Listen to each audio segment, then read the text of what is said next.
Hello D students, कैसे हो आप सब। Welcome to MI chemistry classes. तो आज हम स्टार्ट करने वाले हैं हमारा एल्डिहाइड्स, कीटोन्स और कार्बोक्सिलिक एसिड्स का लेक्चर नंबर 4। तो इसमें हम देखने वाले हैं जो कल हमने देखा था इससे पहले वाली वीडियो में, उससे आगे कल हमने रिडक्शन रिएक्शंस तक पढ़ा था। आज हम देखेंगे oxidation reactions of aldehydes and ketones. ठीक है, आपको पता होगा, आपने पहले वाली वीडियो देखी होगी। उसके बाद हम देखने वाले reactions due to alpha H, फिर देखने वाले अदर रिएक्शंस, फिर उसके बाद हम देखने वाले हैं uses of aldehydes and ketones. ठीक है, तो आप पहले पीछे वाले लेक्चर देखोगे, प्लेलिस्ट बनी हुई है, उसके बाद ही आप इस लेक्चर पे जाओगे। ठीक है, तो ये वाला जो हमारा लेक्चर होगा ये एल्डिहाइड्स और कीटोन्स वाले पार्ट का लास्ट लेक्चर होगा। इसके बाद 3 वीडियोज इस चैप्टर की और आएंगी। एक में हम देखेंगे नोमेनक्लेचर और उसका स्ट्रक्चर ऑफ फंक्शनल ग्रुप। उसके बाद हम देखेंगे नेक्स्ट वीडियो में मेथड्स ऑफ प्रिपरेशन, और उसके बाद 2 वीडियोस में हम उसकी केमिकल प्रॉपर्टीज फिनिश कर देंगे। तो एल्डिहाइड कीटोन्स वाला हमारा चैप्टर खत्म हो जाएगा। आप अपना पेन भी निकाल लो, अपनी नोटबुक निकाल लो, तो नोट्स बनाना स्टार्ट करो। तो इसको मैं साफ करता हूं, चलते हैं। पहले हम देखते हैं ऑक्सीडेशन रिएक्शंस कौन कौन सी होती हैं एल्डिहाइड्स एंड कीटोन्स की। तो चलो स्टार्ट करते हैं हम ऑक्सीडेशन रिएक्शंस। तो ऑक्सीडेशन रिएक्शन से जो वो 2 या 3 रिएक्शन से ज्यादा नहीं है, बहुत आसान है, हो जाएगा। आपको पता है ऑक्सीडेशन रिएक्शंस में हम क्या देखेंगे कि एल्डिहाइड्स और कीटोन्स की अगर हम ऑक्सीडेशन करा दें तो क्या होगा। ठीक है, तो आपको मैंने कल भी बताया था, जब एल्डिहाइड्स और कीटोन्स की ऑक्सीडेशन कराते हैं तो कार्बोक्सिलिक एसिड बनता है, दैट्स इट। इतना आपको कल बताया था। ठीक है, तो मैं यहां लिख देता हूं, ऐसे 2 पॉइंट्स में लिख देते हैं कि जो हमारे एल्डिहाइड्स होते हैं उनमें जब ऑक्सीडेशन होती है तो कार्बोक्सिलिक एसिड बनते हैं। ठीक है, वो आप लिख लो यहां। एल्डिहाइड्स कैन इजिली, लिख लो एल्डिहाइड्स, ठीक है, can easily be oxidised, can easily be oxidised, ठीक, oxidised to carboxylic acids, carboxylic acids. ठीक है, मतलब एल्डिहाइड्स आसानी से कार्बोक्सिलिक एसिड्स में चेंज हो जाते हैं। और इसमें हम क्या करते हैं, माइल्ड ऑक्सीडाइजिंग एजेंट जो होते हैं ना, माइल्ड ऑक्सीडाइजिंग एजेंट्स, देखो आपको पता है अगर हम ऑक्सीडेशन करा रहे तो हमें ऑक्सीडाइजिंग एजेंट यूज करना पड़ेगा। तो माइल्ड ऑक्सीडाइजिंग एजेंट भी ये काम कर देते हैं। ठीक है, ऑक्सीडाइजिंग एजेंट्स, ठीक, लाइक लाइक कौन कौन सा होता है वो देख लो। जैसे HNO3, ठीक है, HNO3, KMNO4 वगैरह, HNO3, KMNO4, ठीक है, ये हम इसमें यूज कर सकते हैं। आप इसमें माइल्ड की जगह मेरे ख्याल से 1-2 कॉमन ऑक्सीडाइजिंग एजेंट्स, मतलब जो कॉमन होते हैं, जो हम और भी रिएक्शंस में ऑक्सीडाइजिंग एजेंट यूज कर लेते हैं। ठीक है, कॉमन ऑक्सीडाइजिंग एजेंट्स, यहाँ कुछ कॉमन ऑक्सीडाइजिंग एजेंट जैसे HNO3 हो गया, KMNO4 हो गया, K2Cr2O7 हो गया। ठीक है, वो भी आप लिख सकते हो, K2Cr2O7, ये आपने सुना होगा, K2Cr2O7। ये सारे क्या होते हैं, ऑक्सीडाइजिंग एजेंट्स होते हैं। ये क्या करते हैं, ऑक्सीडेशन करवाते हैं। ठीक है, आपको पता है ऑक्सीडेशन वो कराएगा जिसके पास ऑक्सीजन का सोर्स होगा, जो ऑक्सीजन दे पाएगा, क्योंकि ऑक्सीडेशन होता ही ऑक्सीजन देना है। ठीक है, इसी में ऑक्सीजन की एडिशन ही ऑक्सीडेशन होती है। तो यहाँ वही लिखा है कि कॉमन ऑक्सीडाइजिंग एजेंट जैसे HNO3, देखो यहाँ 3 ऑक्सीजन है, इसके पास 4 ऑक्सीजन, 7 ऑक्सीजन, तो यहाँ ये वाले क्या करा लेंगे, ऑक्सीडेशन करा लेंगे। ठीक, तो ये हमारे एल्डिहाइड्स को ऑक्सीडाइज करा लेंगे कार्बोक्सिलिक एसिड्स में। लेकिन जो कीटोन्स होते हैं उनमें ऑक्सीडेशन आसानी से नहीं होती है। तो उसके लिए आप एक लाइन लिख लो, फिर हम आगे रिएक्शंस देखते हैं। आप लिख लो, ketones are oxidised only under vigorous conditions. जो कीटोन्स होते हैं, ketones are oxidised only under vigorous conditions, vigorous conditions. ठीक है, और आप एक लाइन में और ऐड कर लो कि एल्डिहाइड जब ऑक्सीडाइज होते तो क्या बनता है, RCHO। ये क्या होते हैं, एल्डिहाइड। जब इनकी ऑक्सीडेशन होती है, मतलब ऑक्सीजन के साथ रिएक्शन होती है, तो यहां से बनता है RCOOH। ठीक, और ये क्या होता है, कार्बोक्सिलिक एसिड होता है, ये आपको पता है। ठीक, अच्छा, अब देखो इसी तरह कीटोन की जब ऑक्सीडेशन होती है, कीटोन्स की, RC डबल बॉन्ड OR होता है कीटोन, तो यहां से हमारा जब इसकी ऑक्सीडेशन होती है अंडर वाइग्रस कंडीशंस, तो यहाँ से हमारा मिक्सचर ऑफ कार्बोक्सिलिक एसिड बनता है। अगर मैं इसको R मान लूँ, इसको R डैश मान लूँ, तो ये वाला भी कार्बोक्सिलिक एसिड में चेंज हो जाएगा, ये वाला भी कार्बोक्सिलिक एसिड में। तो आप बोलोगे RCOOH प्लस, ठीक है। यहाँ ये वाला भी कार्बोक्सिलिक एसिड में चेंज हो जाएगा। आप एक काम करो, यहाँ एक ऐसे कर दो इसको, देखो यहाँ हम ले रहे हैं, ऐसे कर दो, यहाँ CH2R कर दो, CH2R, और यहाँ भी कर दो CH2R, ठीक। इसमें थोड़ा सा चेन लेंथ हो जाएगी तो हमें ज़्यादा समझ में आएगा। देखो यहाँ से एक तो हो जाएगा RCH2COOH, एक ऐसा हो जाएगा। देखो मैं यहाँ लिख देता हूँ, यहाँ से जब इसकी ऑक्सीडेशन होगी तो RCH2COOH, एक ये करना है, RCH2COOH, एक ये कार्बोक्सिलिक एसिड मिल जाएगा। मतलब ये CH2 यही रहेगा, ये वाला C रहेगा, ये वाला O और एक OH और ऐड हो जाएगा, तो ये रहेगा कार्बोक्सिलिक एसिड। दूसरा क्या होगा, RCH2OOH, ठीक। आप देखो, आप यहाँ देखो एक चीज इंपॉर्टेंट, देखो यहां से क्या होगा जब ऑक्सीडेशन होगी, एक तो इतना पार्ट ऑक्सीडाइज होगा, इतना पार्ट RCH2, ये हो जाएगा COOH, ठीक। तो ये यहाँ ऑक्सीडेशन होगी तो वो हमने यहाँ लिख लिया। अब देखो ये RCH2 ही बचा है सिर्फ, ठीक है, RCH2 ही बचा है, तो यहाँ H2 निकल जाएंगे तो RCOOH हो जाएगा, मतलब यहाँ से ये कार्बोक्सिलिक एसिड बनेगा, ठीक है। तो आप बोलोगे यहाँ से, देखो आप अगर सही से समझोगे तो यहाँ देखो RCH2 ही बचा है, एक बॉन्ड ये वाली है, तो यहाँ इसमें ऑक्सीजन ऐड हो जाएगा, तो ये वाला पार्ट RCH2 वाला पार्ट RCOOH में कन्वर्ट हो जाएगा, मतलब R तो वैसे ही रहेगा, ठीक। ये इसको R डैश बना दो आप, R डैश, ठीक है, R डैश भी बना सकते हैं, R डैश ऐसा ही रहेगा। C ये वाला है तो इधर तो और कुछ है नहीं, तो CH2COOH में कन्वर्ट हो जाएगा ऑक्सीडेशन कराने से, ठीक। और इसमें कैसी कंडीशंस होती हैं, वाइग्रस कंडीशंस, मतलब कुछ ज्यादा कंडीशंस देनी पड़ती हैं, आसानी से ऑक्सीडाइज नहीं होते हैं ये, ठीक है। अच्छा, अब देखो ये था हमारा कुछ कॉमन इंफॉर्मेशन ऑक्सीडेशन रिएक्शंस के बारे में। तो आप क्या कर सकते हो, यहाँ से एल्डिहाइड्स की ऑक्सीडेशन, किसी भी ऑक्सीडाइजिंग एजेंट को लोगे तो सीधा सीधा कार्बोक्सिलिक एसिड में कन्वर्ट हो जाएगा। अब हम देखते हैं डिफरेंट डिफरेंट ऑक्सीडेशन रिएक्शंस, ठीक है। तो फर्स्ट ऑक्सीडेशन रिएक्शन आप लिखो, oxidation by Tollens reagent. First first वाली लिखो आप, oxidation by Tollens Tollens reagent.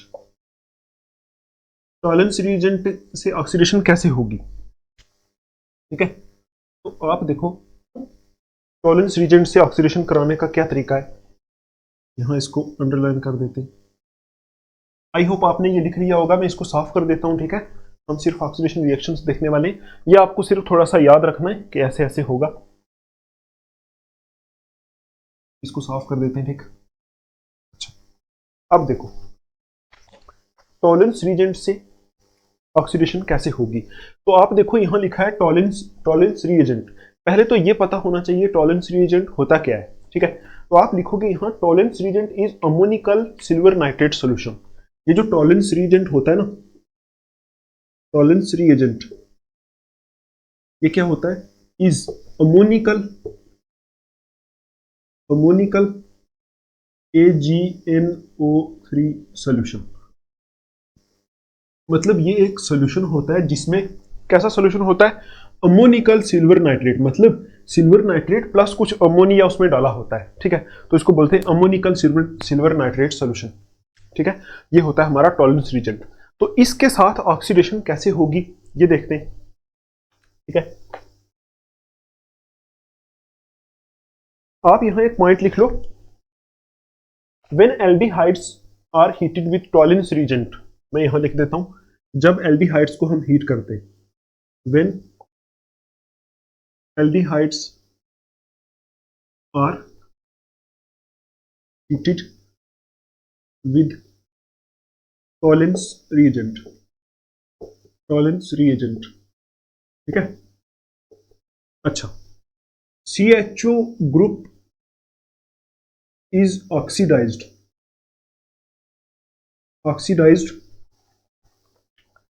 To, देखो CHO ग्रुप जो होता है वो ऑक्सीडाइज हो जाता है कार्बोक्सिलेट आयन में, to carboxylate ion, to carboxylate ion and Tollens reagent बोल सकते हैं इसको, is reduced to silver mirror. ठीक है, सिल्वर मिरर। अच्छा, अब देखो यहां लिखा है कि जब हमारे एल्डिहाइड रिएक्शन, जब हम एल्डिहाइड्स को हीट करते हैं किसके साथ, टॉलेंस रिएजेंट के साथ। ठीक है, when aldehydes are heated with Tollens reagent, मतलब जब एल्डिहाइड को टॉलेंस रिएजेंट के साथ हीट करते हैं, CHO ग्रुप जो होता है उसकी ऑक्सीडेशन हो जाती है, वो COO ग्रुप में, COOH ग्रुप में चेंज हो जाता है। तो यहां मैंने बोला है CHO group is oxidised to carboxylate ion, ये कार्बोक्सिलेट आयन में चेंज हो जाता है। और टॉलेंस रिएजेंट जो होता है ये एक ऑक्सीडाइजिंग एजेंट है। तो आपको पता है जो ऑक्सीडाइजिंग एजेंट होता है वो दूसरे की ऑक्सीडेशन कराता है लेकिन खुद उसकी रिडक्शन होती है। तो वही लिखा है Tollens reagent is reduced to silver mirror, ये रिड्यूस हो जाता है सिल्वर मिरर में। अभी हम देख लेते हैं इसकी रिएक्शन। ठीक है, रिएक्शन देखो, अगर देखो यहां इसकी जो रिएक्शंस होती हैं, आप लिखोगे AgNO3 पहले ऐसे, AgNO3 आपको भी समझ में आएगा, प्लस NH4OH, NH4OH। ठीक है, ये लिखो, और आगे यहां से बनेगा Ag2O, लिखो यहां Ag2O। ठीक है, प्लस NH4NO3, लिखो NH4NO3 प्लस H2O। ठीक है, ये पहले आप एक रिएक्शन लिखो, अभी आपको समझ में आएगा क्या होता है। यहां 2 लगाओगे और यहां भी 2 लगाओगे। नेक्स्ट इसी में एक और रिएक्शन आप लिखो, Ag2O, यहां लिखो Ag2O प्लस NH4NO3, यहां से हमारा बनता है AgNH3, ऐसे लिखो AgNH3 होल 2। ठीक है, AgNH3 होल 2, यहां इसके ऊपर लिखो, ऐसे करके लिखो प्लस, और यहां लिखो OH माइनस, और यहां 2 कर दो। ठीक है, प्लस आगे लिखो 3H2O, देखो 3H2O। आप टेंशन मत लो, अभी आपको ये रिएक्शन समझ में आएगी। ये थोड़ी सी ऐसे खतरनाक टाइप रिएक्शन है ना, लेकिन समझ में पक्का आएगी आपको। अब देखो, अब लिखोगे आप RCHO, RCHO। ठीक है, प्लस AgNH3 होल 2 प्लस, ठीक है, प्लस OH माइनस, यहां से हमारा जो बनता है, यहां 3 लिख लो। ठीक है, यहां से बनता है RCOO माइनस, ठीक है, प्लस 2Ag, प्लस 2Ag ऐसे कर दो। ठीक है, और plus 2H2O plus 4NH3, plus 2H2O plus 4NH3, ये आप लिखो। ये ओवरऑल रिएक्शन है। ठीक, देखो इस रिएक्शन में ये इतना बड़ा क्यों है मैं आपको अभी समझाता हूं। यही बस इतना ही है, ऑक्सीडेशन बाय टॉलरेंस रिएजेंट, बस आपको इतना ही करना है। अभी इसको समझते हैं कि क्या हो रहा है। ठीक है, तो यहां आप लिखोगे इसके नीचे, यहां क्या होता है, ये सिल्वर मिरर, यहां सिल्वर मिरर बनता है इस रिएक्शन में। ठीक, तो आप देखो यहां क्या हो रहा है। देखो हमने देखा था कि यहां हम क्या करते हैं, टॉलरेंस रिएजेंट के साथ क्या करते हैं, ऑक्सीडेशन कराते हैं किसकी, एल्डिहाइड्स की। तो आपको बताया टॉलरेंस रिएजेंट क्या होता है, अमोनिकल सिल्वर नाइट्रेट सॉल्यूशन, मतलब silver nitrate plus ammoniacal. Ammoniacal का मतलब है उसमें कुछ अमोनियम या फिर अमोनिया डाला हुआ होगा। ठीक, तो वही पहली जो रिएक्शन है इसमें देखो हम क्या कर रहे हैं, टॉलरेंस रिएजेंट से स्टार्ट कर रहे हैं। ठीक, देखो हम क्या कर रहे हैं, पहले ये सिल्वर नाइट्रेट है, सिल्वर नाइट्रेट है प्लस अमोनियम हाइड्रोक्साइड है, तो इन दोनों को मिला के हम अमोनिकल सिल्वर नाइट्रेट बना रहे हैं ना। ठीक है, जब ये दोनों मिक्स होंगे तो यहां से हमारा क्या बनेगा, एक बनेगा Ag2O।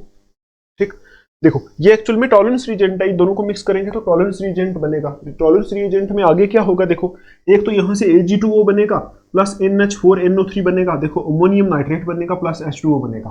ठीक, अब देखो दूसरे स्टेप में यहां जो Ag2O बना उसको मैंने यहां लिख दिया, प्लस ये वाला जो बना, ये दोनों आपस में रिएक्शन करते हैं, ये दोनों आपस में रिएक्शन करके क्या बनाते हैं, ये बनाते हैं। अब देखो ये ऐसा कंपाउंड है ना, जो ये वाला कंपाउंड कॉम्प्लेक्स कंपाउंड है। ठीक, तो ये आप पढ़ोगे कोऑर्डिनेशन केमिस्ट्री में। जैसे मैं कोऑर्डिनेशन केमिस्ट्री पढ़ाऊंगा आपको, तो ऐसे वाले कंपाउंड्स ही वहाँ स्टडी करते हैं, ऐसे वाले कंपाउंड के नाम कैसे रखते हैं, कैसे ये वाले बनते हैं, ठीक है। तो ये सब कुछ आप वहाँ पढ़ोगे, अभी आप टेंशन मत लो, आप बस इतना याद रख लो, इसको थोड़ा सा याद रख लो कि ये बनता है AgNH3 उसके ऊपर ब्रैकेट, यहाँ प्लस और यहाँ माइनस। ये बनता है कैसे, Ag2O की रिएक्शन NH4NO3 के साथ फिर से होती है, ठीक। मतलब जब आप इन दोनों को मिक्स करते हो तो ये सारा प्रोसेस होना स्टार्ट हो जाता है, ठीक है।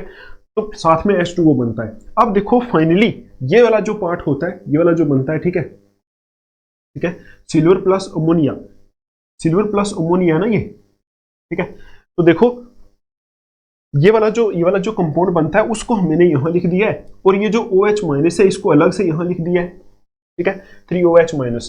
कुछ भी नहीं करना आपको, अभी जो लिए लास्ट वाली रिएक्शन है इसमें ये एल्डिहाइड लिया है हमने, तो एल्डिहाइड को हम क्या करा रहे हैं, ये वाला जो है ना, ये बना कहां से, ये बना कहां से आपको पता है, ये वाला बना कहां से, ये वाला यहां से बना, इसको हमने यहां लिख दिया, ठीक, इसको हमने यहां लिख दिया। तो आगे देखो अभी क्या होगा, ये वाला एक्चुअल में क्या कराता है, इसकी ऑक्सीडेशन कराता है ये वाला, ठीक। ये वाला जो कंपाउंड बनता है ये इसकी ऑक्सीडेशन कराता है इस रिएक्शन के अंदर। तो आप लिखोगे यहाँ कि RCHO plus AgNH3 plus 3OH minus, और यहाँ से जब इसके साथ हमने डाला तो ये था, लेकिन वहां से पहले ये बनता है, ठीक है, और ये वाला एक्चुअल में इसके साथ रिएक्ट करता है, तो अब इसकी ऑक्सीडेशन होगी। तो यहाँ से आपको बोला था क्या बनेगा, कार्बोक्सिलेट आयन। तो कार्बोक्सिलेट आयन यही होता है RCO माइनस। देखो ये ऑक्सीडेशन ही हो गई ना। अब देखो ये जो माइनस है ये कहीं इसी के अंदर कहीं वाटर दिखेगा, वाटर में से कहीं H प्लस निकला हुआ होगा, तो वो H इसके साथ जुड़ जाएगा, तो यहाँ RCOH बन जाएगा, ठीक। तो ये एक्चुअल में कार्बोक्सिलिक एसिड ही हो गया। तो आप देखो अगर कार्बोक्सिलेट आयन भी लिखा है ना तब भी वो ऑक्सीडेशन ही है, तो ये यहाँ से तो कार्बोक्सिलिक एसिड ही बनेगा फाइनली, ठीक है। मतलब जैसे रिएक्शन के अंदर कुछ ना कुछ वाटर होगा, तो वहां से वाटर जुड़ के इसके साथ वाटर से H प्लस जुड़ के, तो ये यहाँ से RCOH बन जाएगा। तो बस इतना आपको याद रखना है। यहाँ ये हमारा एल्डिहाइड है, तो एल्डिहाइड से क्या बन गया, ये कार्बोक्सिलेट आयन बन गया, ठीक, कार्बोक्सिलेट आयन। इतना ही आपको याद रखना है, कार्बोक्सिलेट आयन बना मतलब कार्बोक्सिलिक एसिड ही बना, ठीक। और साथ में इसके अंदर देखो ये जो Ag2O होता है ना, इसकी रिडक्शन हो जाती है। देखो Ag2O की यहाँ रिडक्शन हुई और Ag बन गया, ठीक है, Ag बन गया, और साथ में ये एक सिल्वर किस्म का मिरर बन जाता है इस रिएक्शन के अंदर, ठीक है, सिल्वर मिरर बन जाता है, प्लस 2H2O प्लस 4NH3 यहाँ से निकल गया। तो ये आपको रिएक्शन याद रखनी पड़ेगी।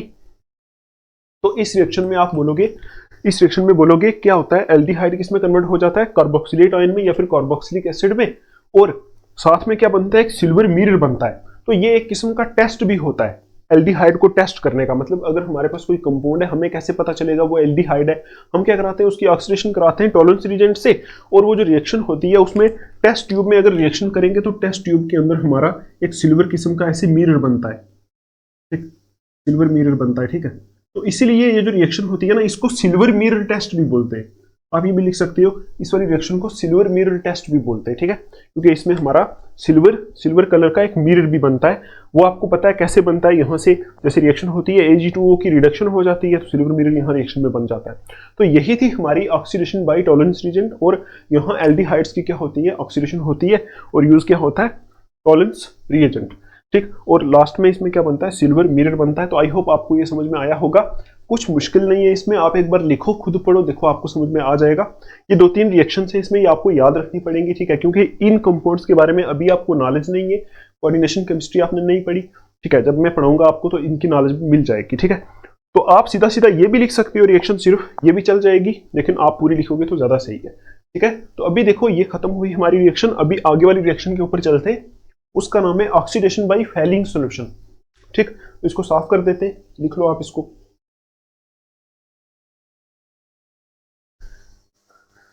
अभी देखो नेक्स्ट वाली देखते हैं हम। नेक्स्ट वाला जो है ऑक्सीडेशन बाय फैलिंग सॉल्यूशन। पहले वाला जो हमने लिखा था ना, ऑक्सीडेशन बाय टॉलरेंस रिएजेंट, उसको टॉलरेंस टेस्ट भी बोलते हैं, ठीक है, टॉलरेंस टेस्ट भी बोलते हैं। तो वो आपको आई होप समझ में आया होगा, ठीक है। तो अगर कुछ प्रॉब्लम आ रही है तो आप मुझे, जो हमारा जो ग्रुप है यहाँ डिस्क्रिप्शन में लिंक आपको दी हुई है, तो वहाँ आप उसको ज्वाइन करके मुझे बोल सकते हो, फिर हम दोबारा से डिस्कस कर सकते हैं, ठीक है। तो यहाँ देखो दूसरा है जो oxidation bye falling solution.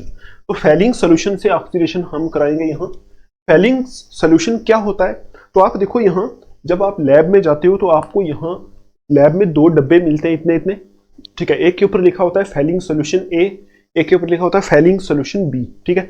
2 solution होते हैं, ठीक है। तो अब देखो फैलिंग सोल्यूशन ए और फैलिंग सोल्यूशन बी दोनों को आप मिक्स करते हो तो फैलिंग सोल्यूशन बन जाता है मेन वाला। अब देखो जो फैलिंग सोल्यूशन ए होता है वो होता क्या है, ठीक है।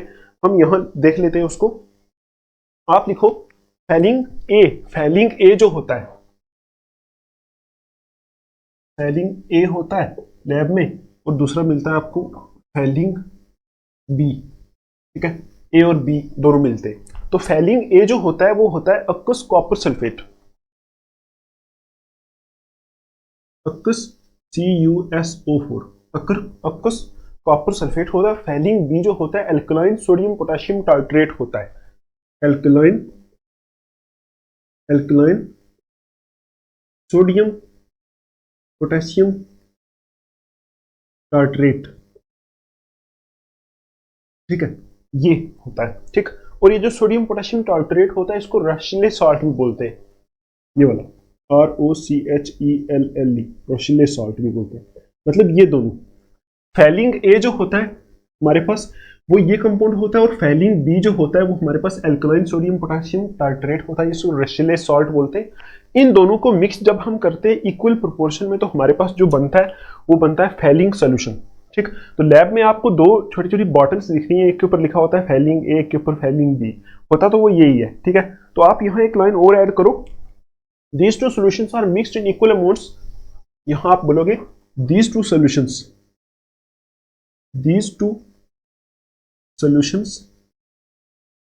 ठीक है, are mixed in equal amounts, ठीक है, टू मेक फैलिंग्स सोल्यूशन। अब देखो ये फैलिंग्स क्या है, फैलिंग किसी साइंटिस्ट का नाम है, किसी साइंटिस्ट ने ये सोल्यूशन तैयार किया था, उस साइंटिस्ट का नाम है फैलिंग्स, ठीक है, फैलिंग। अब देखो इसमें सीधे सीधे हम रिएक्शन देखते हैं कि होता क्या है। देखो यहां हम देखेंगे हमारा जो एल्डिहाइड होता है उसको लिखेंगे यहां, देखो ये होता है RCHO, एल्डिहाइड होता है, प्लस ये जो फैलिंग सोल्यूशन होता है ना, इससे हमारे काम की चीज सिर्फ एक ही होती है, वो होते हैं यहां से मिलते हैं हमें copper ion, 2Cu2 plus ions यहां से हमें मिलते, ठीक है। और प्लस हम यहां देखेंगे प्लस 5OH माइनस यूज होते हैं यहां से, ठीक। और यहां से हमारा आपको पता है होगा क्या, ऑक्सीडेशन होगी, तो RCHO जो है ना ये RCOO माइनस में कन्वर्ट हो जाएगा, बस इतना ही देखना है आपको। मतलब फैलिंग सोल्यूशन यूज करेंगे तो फैलिंग सोल्यूशन से हमें, देखो ये एल्कलाइन है ना, तो एल्कलाइन का मतलब होता है बेस, और बेस में आपको पता है OH माइनस होता है, तो OH माइनस हमें इस वाले पार्ट से मिल जाएगा, ठीक। और ये कॉपर सल्फेट है तो कॉपर 2 प्लस साइन हमें यहां से मिल जाएंगे। तो अब देखो यहां से हमारी ऑक्सीडेशन होगी, ठीक है, Cu2O प्लस 3H2O बनेगा, यहां बनेगा Cu2O, ठीक है, प्लस 3H2O, ये बनेगा, बस इतना आपको लिखना है। अब देखो यहां क्या होता है, यहां ये वाला जो पार्ट बनता है ना, ये वाला जो पार्ट, ये एक्चुअल में ये जो ड्रॉन एरो है इसका मतलब होता है पीपीटी, प्रिसिपिटेट। तो ये होता है हमारा reddish brown PPT, reddish brown PPT, ठीक, reddish brown PPT, red colour का रेडिश ब्राउन पीपीटी बनता है यहां इस रिएक्शन के अंदर, ये वाला Cu2O। तो जब हम क्या करते, इस एल्डिहाइड को हम क्या करते, इस फैलिंग सॉल्यूशन के साथ मिक्स करके हीट करते, रिएक्शन करने की कोशिश करते, तो उस रिएक्शन के अंदर जो कलर होता है वो रेडिश ब्राउन, देखो उसके नीचे देखो, आप देखो ना जैसे टेस्ट ट्यूब के अंदर रिएक्शन होगी तो उसके नीचे यहाँ एक पीपीटी बनेगा रेडिश ब्राउन कलर का, तो वो पीपीटी किसका होता है, Cu2O का। तो आप बोलोगे ओवरऑल जब रिएक्शन होगी तो एल्डिहाइड प्लस ये फैलिंग सॉल्यूशन को मिक्स करेंगे तो उस रिएक्शन के अंदर रेडिश ब्राउन पीपीटी बनेगा टेस्ट ट्यूब के अंदर, और कन्वर्ट क्या होगा, एल्डिहाइड इसमें कन्वर्ट हो जाएगा। तो आपको पता है ये तो कहीं से H प्लस को लेके ये कार्बोक्सिलिक एसिड बन जाएगा, बस और कुछ नहीं, ठीक है। देखो ना वाटर है रिएक्शन में, वाटर कुछ ना कुछ ब्रेक होता है H plus plus OH minus में, तो वाटर इसमें ब्रेक होगा तो यहां से ये H प्लस ले लेगा तो RCOH बन जाएगा। तो ओवरऑल लास्ट पे फाइनल ये हमारा RCOOH ही बनेगा, ठीक है। तो ये हमारी हो गई ऑक्सीडेशन एल्डिहाइड की, ठीक। तो ये हो गया हमारा फेलिंग टेस्ट भी बोलते हैं इसको, ठीक। एल्डिहाइड का टेस्ट भी होता है, हमें अगर पता करना हो फलानी कोई चीज एल्डिहाइड है या क्या है, तो अगर वो एल्डिहाइड होगी तो वो ये वाला टेस्ट देती है। हम जैसे ही फेलिंग सोल्यूशन को एल्डिहाइड के साथ मिक्स करते हैं तो टेस्ट ट्यूब के अंदर एक रेड कलर का प्रिसिपिटेट बनता है, रेडिश ब्राउन कलर का, तो हम बोलते हैं कि ये एल्डिहाइड ही है। वो प्रिसिपिटेट Cu2O का होता है, ठीक। अच्छा, अब देखो, आप देखो इसमें एक एग्जांपल करके देख सकते हो। अगर आपके सामने इस R की जगह मैं ये ले लूं, R की जगह ले लूं CH3 CHO, ठीक है, प्लस यहां वही ले लूं 2Cu2 plus plus 5OH minus, ठीक। और यहां से अब आप खुद ही सोचो, यही बनेगा CH3COO नेगेटिव बनेगा, CH3COO माइनस बनेगा, प्लस वही सारा बनेगा, ठीक है। तो ऐसे भी आपके सामने एग्जांपल्स भी लिखी हुई आ सकती है, ठीक है। तो अब देखो, ये जो टेस्ट होता है ना फेलिंग टेस्ट, ये सिर्फ कौन से एलिफैटिक एल्डिहाइड्स ही देते हैं, एरोमेटिक ये वाला टेस्ट नहीं देते। मतलब एरोमेटिक एल्डिहाइड्स जो होते वो ये वाला फेलिंग टेस्ट नहीं देते, ठीक है, ये आप याद रखना, ठीक। तो ये था हमारा ऑक्सीडेशन बाय फेलिंग सॉल्यूशन, ठीक है। इतना ही आपको इसमें याद रखना है और कुछ भी याद नहीं रखना। देखो रिएक्शंस ऐसी हैं, थोड़ी सी याद रखने वाली हैं, तो मेहनत तो आपको करनी ही पड़ेगी, ठीक। अच्छा, अब देखो थर्ड वाली ऑक्सीडेशन रिएक्शन है, वो कौन सी है, लिखो ऑक्सीडेशन ऑफ मिथाइल कीटोन्स, ये सी वाली oxidation reaction, oxidation of methyl ketones, ठीक है, oxidation of methyl ketones by haloform reaction, by haloform reaction, ये एक रिएक्शन है, oxidation of methyl ketones by haloform reaction. अब देखो एल्डिहाइड्स के लिए हम अलग मेथड यूज करते हैं, कीटोन के लिए लास्ट में हम एक और मेथड देखेंगे, वहां से सिर्फ कीटोन की ही ऑक्सीडेशन होती है, ठीक है। तो देखो लिखा है oxidation of methyl ketones by haloform reaction, एक रिएक्शन होती है जिस रिएक्शन को बोलते हैं हेलोफॉर्म रिएक्शन, ठीक है। तो उसमें हम क्या करते हैं, मिथाइल कीटोन की ऑक्सीडेशन करते हैं। तो आप इसमें एक पॉइंट ऐड करो, आप यहां लिखोगे कि ये रिएक्शन कौन देता है, लिखो aldehydes and ketones having at least one CH3 group, ठीक है, one CH3 group attached with carbonyl group,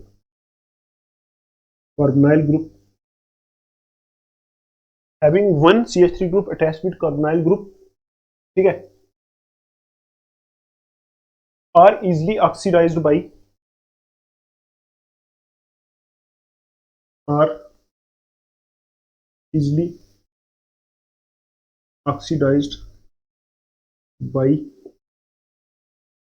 sodium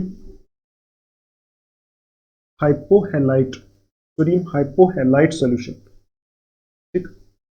और ये सोडियम हाइपोहैलाइड सॉल्यूशन क्या होता है, मैं आपको अभी बताता हूं। देखो आप पहले इतना याद रखो, ये जो रिएक्शन होती है, लिखा है oxidation of methyl ketones, methyl ketones का मतलब है यहां हमारे पास C double bond O group के साथ एक ना एक CH3 होना चाहिए, ठीक। इस तरफ H भी हो सकता है और इस तरफ CH3 भी हो सकता है। आप खुद सोचो, अगर यहाँ H होगा तो एल्डिहाइड होगा, अगर यहाँ CH3 होगा तो कीटोन होगा। तो मतलब ऐसे मिथाइल वाले एल्डिहाइड और मिथाइल वाले कीटोन ही इस रिएक्शन को देते हैं। तो आप देखो ये रिएक्शन आप लिखो, हम इसमें लिखेंगे R C double bond O CH3, मतलब ऐसे वाले जो होते हैं ये कीटोन है, लेकिन आप अगर यहाँ R की जगह H लगाओगे तो एल्डिहाइड बन जाएगा, ठीक है। यहां से आप लिखोगे NaOX, साथ में लिखोगे NaOX, ये होता है हमारा सोडियम हाइपोहैलाइट, ठीक, हाइपोहैलाइट ये वाला NaOX। तो यहां से हमारा बनेगा, यहां से इस रिएक्शन में बनता है RC डबल बॉन्ड O, ठीक है, और यहां आप लिखोगे ONA, यहां O होता है ना और Na, ये RC double bond ONA, plus आप लिखोगे CHX3 बनता है, प्लस CHX3 बनता है, और प्लस आप लिख दो यहां, ये हमारा यहां एक और लिख लो, X इक्वल टू क्या हो सकता है ClBrI, ये हो सकता है, ठीक। बस ये आपको रिएक्शन याद रखनी है और कुछ नहीं करना आपको। तो आप देखो यहां इस रिएक्शन में क्या हो रहा है, ये हमारा कोई एल्डिहाइड या फिर कीटोन है, इसकी हम किसके साथ करा रहे हैं, सोडियम हाइपोहेलाइड सॉल्यूशन के साथ। सोडियम हाइपोहेलाइड सॉल्यूशन कैसा होता है, ये NaOBr NaOX X लिखा है ना, देखो NaOX लिखा है ना, तो यहाँ X हेलोजन है, ठीक है। तो हेलोजन है, तो हेलोजन आपको पता है कैसा कैसा होता है, हेलोजन में यहाँ X की जगह Br भी हो सकता है, X की जगह I भी हो सकता है, X की जगह Cl भी हो सकता है। तो उस हिसाब से यहाँ ये लेंगे NaOX, तो यहाँ से हमें जो मिलता है ना, ये हमारा एक्चुअल में ऑक्सीडाइज प्रोडक्ट है। देखो ये एक्चुअल में ऑक्सीडेशन ही हुई है। देखो अगर इस सोडियम को हटा दें तो ये वही तो बन गया, RCOO माइनस ही तो है, मतलब ये चीज तो यही है RCOO माइनस जो हमने ऊपर देखी थी। तो यहाँ से क्या होता है, इस सोडियम की वजह से ये सोडियम इसके साथ यहाँ अटैच हो जाता है, तो यहाँ से हमारा बनता है sodium salt of carboxylic acid. इसमें लिखोगे क्या बनता है, sodium salt of carboxylic acid, carboxylic acid बनता है। लेकिन अगर आगे आप इसमें कुछ वाटर डालोगे या कुछ करोगे तो ये Na रिमूव हो जाएगा, यहाँ H आ जाएगा, तो सिर्फ लास्ट में कार्बोक्सिलिक एसिड ही बचेगा, ठीक। तो आप यहाँ लिखोगे, यहाँ क्या होता है, ऐसे एल्डिहाइड की ऑक्सीडेशन होती है, सोडियम हाइपोहेलाइड सॉल्यूशन डालना पड़ता है, ठीक है। और यहाँ बनता क्या है, sodium salt of carboxylic acid, मतलब ये हमारा जो एल्डिहाइड या फिर कीटोन है इसकी ऑक्सीडेशन हो गई, sodium salt of carboxylic acid बन गया। और साथ में देखो इंपॉर्टेंट चीज जो है, ये क्या है, ये बनता है, इसको बोलते हैं हेलोफॉर्म। हेलोफॉर्म आपने देखा था ना पीछे वाले चैप्टर्स में, हेलोफॉर्म हमने देखा था ये वाला CHCl3, इसको बोला था क्लोरोफॉर्म, ठीक है। इसी तरह CHBr3 ब्रोमोफॉर्म, CHI3 आइडोफॉर्म, ठीक है। तो वही चीज है, देखो CHX3 है ना यहाँ, तो CHX3 का मतलब है CHCl3 CHBr3 CHI3, तो ये हेलोफॉर्म इसमें बनता है, ठीक। तो इसीलिए इस रिएक्शन को बोलते हैं हेलोफॉर्म रिएक्शन, ठीक है, क्योंकि इस रिएक्शन में हेलोफॉर्म बनता है, ठीक है, CHX3 बनता है, तो इसलिए इसको बोलते हैं हेलोफॉर्म रिएक्शन। तो आप बोलोगे मिथाइल कीटोन की ऑक्सीडेशन हेलोफॉर्म रिएक्शन में भी हो सकती है, और क्या इस सॉल्यूशन के साथ मिक्स करके होती है, सोडियम हाइपोहेलाइड सॉल्यूशन के साथ। और ये सोडियम हाइपोहेलाइड सॉल्यूशन जो होता है ना, ये कैसे बनता है, ये बनता है हमारा सोडियम हाइपोहेलाइड सॉल्यूशन में होता है, इसमें हम क्या करते हैं, ब्रोमीन, आयोडीन या फिर क्लोरीन को मिक्स करते हैं NaOH के साथ, NaOH के साथ। तो ये हमारा मिक्स होके, ब्रोमीन आयोडीन या क्लोरीन को NaOH के साथ मिक्स करते, तो ये हमारा मिक्स होके यहाँ से क्या बन जाता है, ऐसे वाला NaOX बन जाता है, इसको बोलते हैं सोडियम हाइपोहेलाइड, ठीक है। तो अब देखो ये आपको आई होप रिएक्शन समझ में आई होगी। तो यही थी हमारी oxidation of methyl ketones by haloform reaction, ठीक है। अच्छा अब देखो नेक्स्ट देखते हैं हम, एक रिएक्शन हमारी बची है जिसको हम देखेंगे, उसमें ऑक्सीडेशन ऑफ कीटोन्स, ठीक है। तो आप इसको लिख लो, मैं इसको साफ करता हूं, तो फिर देखते हैं ऑक्सीडेशन ऑफ कीटोन्स वो कैसे होती है। तो अभी देख रहे हैं हम ऑक्सीडेशन ऑफ कीटोन्स, ठीक है। तो आपको मैंने पहले बताया था जो कीटोन्स होते हैं वो ऑक्सीडेशन जो होती है उनमें आसानी से नहीं होती है। तो आप लिखोगे यहां ऑल्दो कीटोन्स, ठीक है, आर रेजिस्टेंट टू ऑक्सीडेशन, ठीक है। उसके बाद कॉमा डाल के लिखो स्ट्रॉन्ग ऑक्सीडाइजिंग एजेंट्स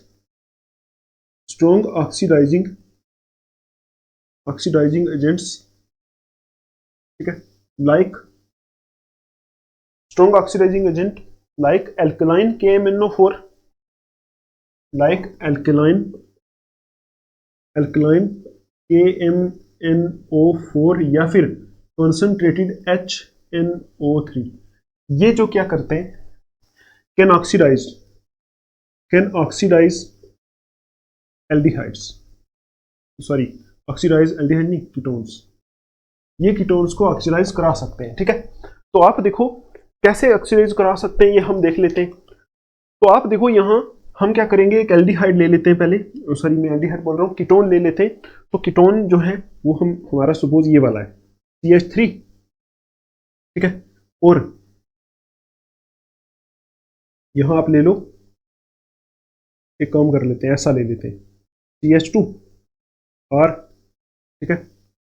और यहाँ लेते हैं C डबल बॉन्ड O, यहाँ ले लेते हैं CH2, यहाँ भी ले लेते हैं R', ठीक। ये हमारा एक कीटोन है, इसकी हम ऑक्सीडेशन कराएंगे। ऑक्सीडेशन कराने के लिए हमें क्या लेना पड़ेगा, सपोज हम ये ले लेते हैं कॉन्सेंट्रेटेड HNO3 ले लेते हैं, तो ऑक्सीडेशन होगी। तो आपको पहले ही बताया था एक तो ऐसी ऑक्सीडेशन होगी कि यहां से ये वाला जो पार्ट है ये ऑक्सीडाइज हो जाएगा, ठीक है, ये वाला पार्ट। तो आप इसमें लिखो ये वाला RCH2, ठीक है, ये CH2 लिख दिया, ठीक है, और ये C डबल बॉन्ड O है, ठीक है, तो ये C डबल बॉन्ड O है ना जो, ये COOH बन जाएगा, बस COOH ये हो जाएगा एक part. RCH2 C double bond O, और ये मतलब C डबल बॉन्ड O था ना, इसको सीधा COOH बना दो, एक ये होगा और दूसरा इसमें ऑक्सीडेशन होगी, देखो प्लस R डैश है, ठीक है, और R डैश है, ये CH2 है ना, इस ये एक ही C है तो इसी को COOH बना दो, बस COOH, तो ये होगी इसमें ऑक्सीडेशन, ठीक। अच्छा, मतलब मैंने पहले भी आपको बताया था स्टार्टिंग में कि जब कीटोन्स की ऑक्सीडेशन होती है तो यहाँ मिक्सचर ऑफ कार्बोक्सिलिक एसिड्स हमें दिखते हैं, ठीक। तो आप देखो, in case of unsymmetrical ketones, जो हमारे अनसिमेट्रिकल कीटोन्स होते हैं उनमें क्या होता है, लिखो in case of unsymmetrical ketones, मतलब जो अनसिमेट्रिकल कीटोन्स होते हैं उनमें जब ऑक्सीडेशन होती है, मॉलिक्यूल ब्रेक्स इन सच अ वे, यहां लिखो the molecule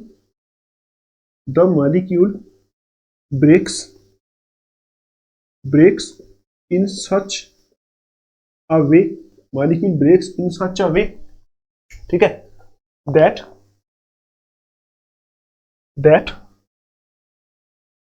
C double bond O group is carried away by, ठीक है, C double bond O group is carried away by smaller alkyl group, यहां लिखो by smaller alkyl group,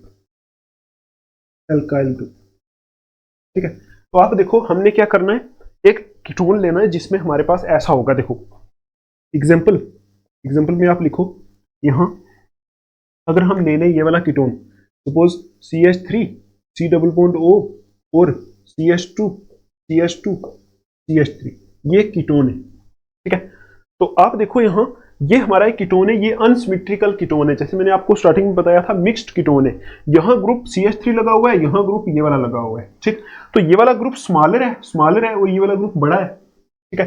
तो आप बोलोगे ये वाला ग्रुप स्मॉलर है, ये बड़ा है, तो क्या बोलोगे आप बोलोगे यहां जब इसकी ऑक्सीडेशन होगी, सपोज मैं क्या करा रहा हूं, इसकी ऑक्सीडेशन करा रहा हूं, मतलब ऑक्सीजन के साथ रिएक्ट करा रहा हूं, और सपोज मैं यहां क्या ले रहा हूं HNO3 कॉन्सेंट्रेटेड HNO3 लेके इसकी ऑक्सीडेशन करा रहा हूं, तो जो C double bond O group होगा ये किस तरफ जाएगा, ठीक है।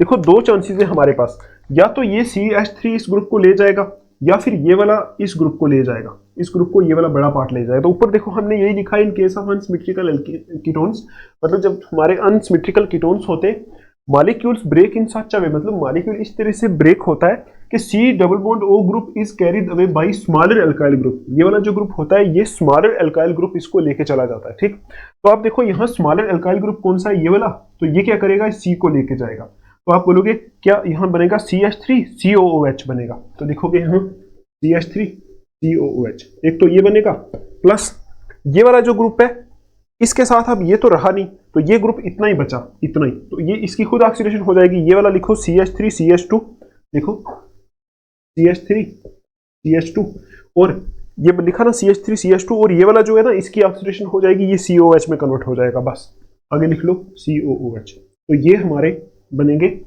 दो मिक्सचर, ये वाले दो हमारे कार्बोक्सिलिक एसिड बनेंगे, मतलब मिक्सचर ऑफ कार्बोक्सिलिक एसिड्स। तो आप बोलोगे अनसिमेट्रिकल कीटोन्स में क्या होगा, जो स्मॉलर एल्काइल ग्रुप होगा ये वाला इस C को लेके चला जाएगा, और बड़े वाला जो ग्रुप होगा उसमें दो कार्बन तो ऐसे रहेंगे, तीसरे वाला सीधा सीधा COH बन जाएगा ऑक्सीडेशन होते टाइम, ठीक है। तो ये हमारा ऐसे बनेगा, ठीक है। तो आई होप आपको ये समझ में आया होगा।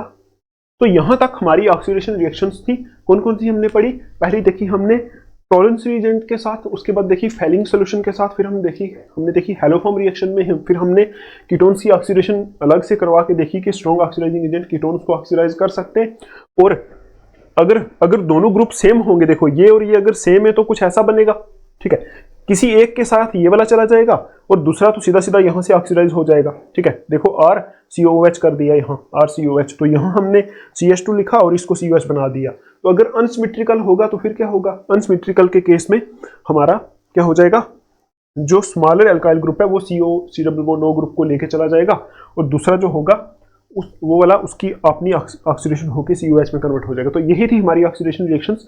अभी हम चलते हैं नेक्स्ट वाले पार्ट के ऊपर जिसका नाम है reaction due to alpha H। तो वो बहुत इंपॉर्टेंट है, वो आप ध्यान से देखोगे, ठीक है भी बहुत आसान और बहुत इंपॉर्टेंट है। ये थोड़ा सा इसमें कुछ अलग किस्म की रिएक्शंस आई है, तो आपको इस पार्ट को थोड़ा सा याद रखना पड़ेगा क्योंकि अभी आपके सिलेबस में इसका मैकेनिज्म नहीं है, ठीक है। तो चलो फिर स्टार्ट करते हैं, इसको आप लिख लो। अभी देखो हमने नेक्स्ट कैटेगरी ऑफ रिएक्शंस लिख लिया यहाँ, वो है हमारा reactions due to alpha hydrogen. हमने लिखा था पहले अल्फा H, तो अल्फा H का मतलब है अल्फा हाइड्रोजन। अल्फा हाइड्रोजन की वजह से कुछ रिएक्शंस होती हैं एल्डिहाइड्स और कीटोन्स में, वो हम देख लेते हैं। और ये जो होती हैं इसमें एक आती है रिएक्शन एल्डोल कंडेंसेशन और एक आती है क्रॉस एल्डोल कंडेंसेशन। ये दोनों मोस्ट इंपॉर्टेंट रिएक्शंस हैं, यहाँ से एग्जाम में हर बार आता है, ठीक है। यहाँ आप इंपॉर्टेंट टिक कर लो, ठीक है। तो पहले आप समझो अल्फा हाइड्रोजन होता क्या है, ठीक है। जैसे देखो हमारे पास कोई एल्डिहाइड है, ठीक, या फिर कीटोन है, एल्डिहाइड है या फिर कीटोन है, दोनों में ये रिएक्शंस होंगी, ठीक है।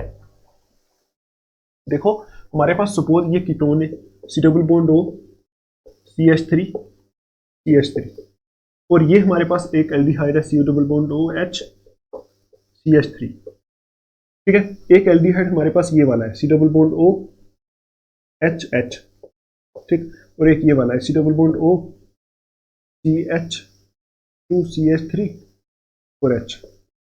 आप पहचानोगे किसमें अल्फा हाइड्रोजन है, किसमें अल्फा हाइड्रोजन नहीं है, ठीक।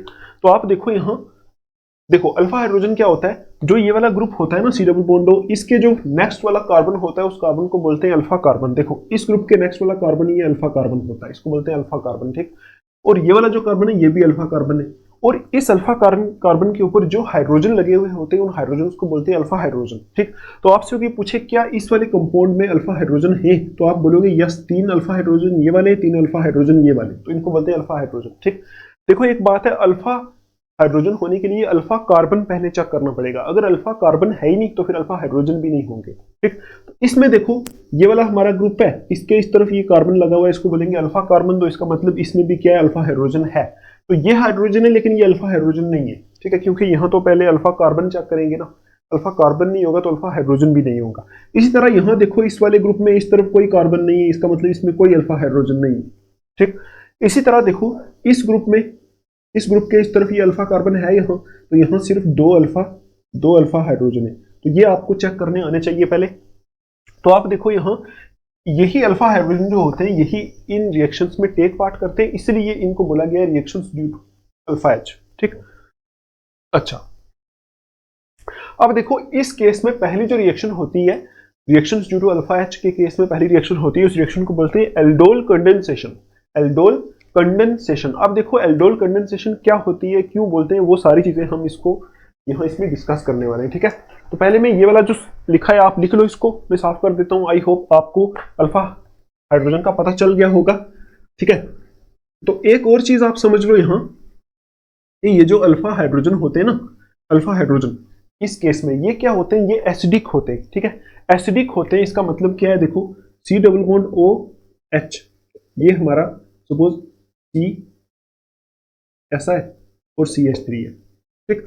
यहाँ हमारा H है, यहाँ हमारा H है, तो आप देखो ये वाला कार्बन अल्फा कार्बन है, ठीक है। इसके ऊपर जो है जो हाइड्रोजन है वो अल्फा हाइड्रोजन है, तो इस केस में दो अल्फा हाइड्रोजन लगे हुए हैं, ये अल्फा हाइड्रोजन है।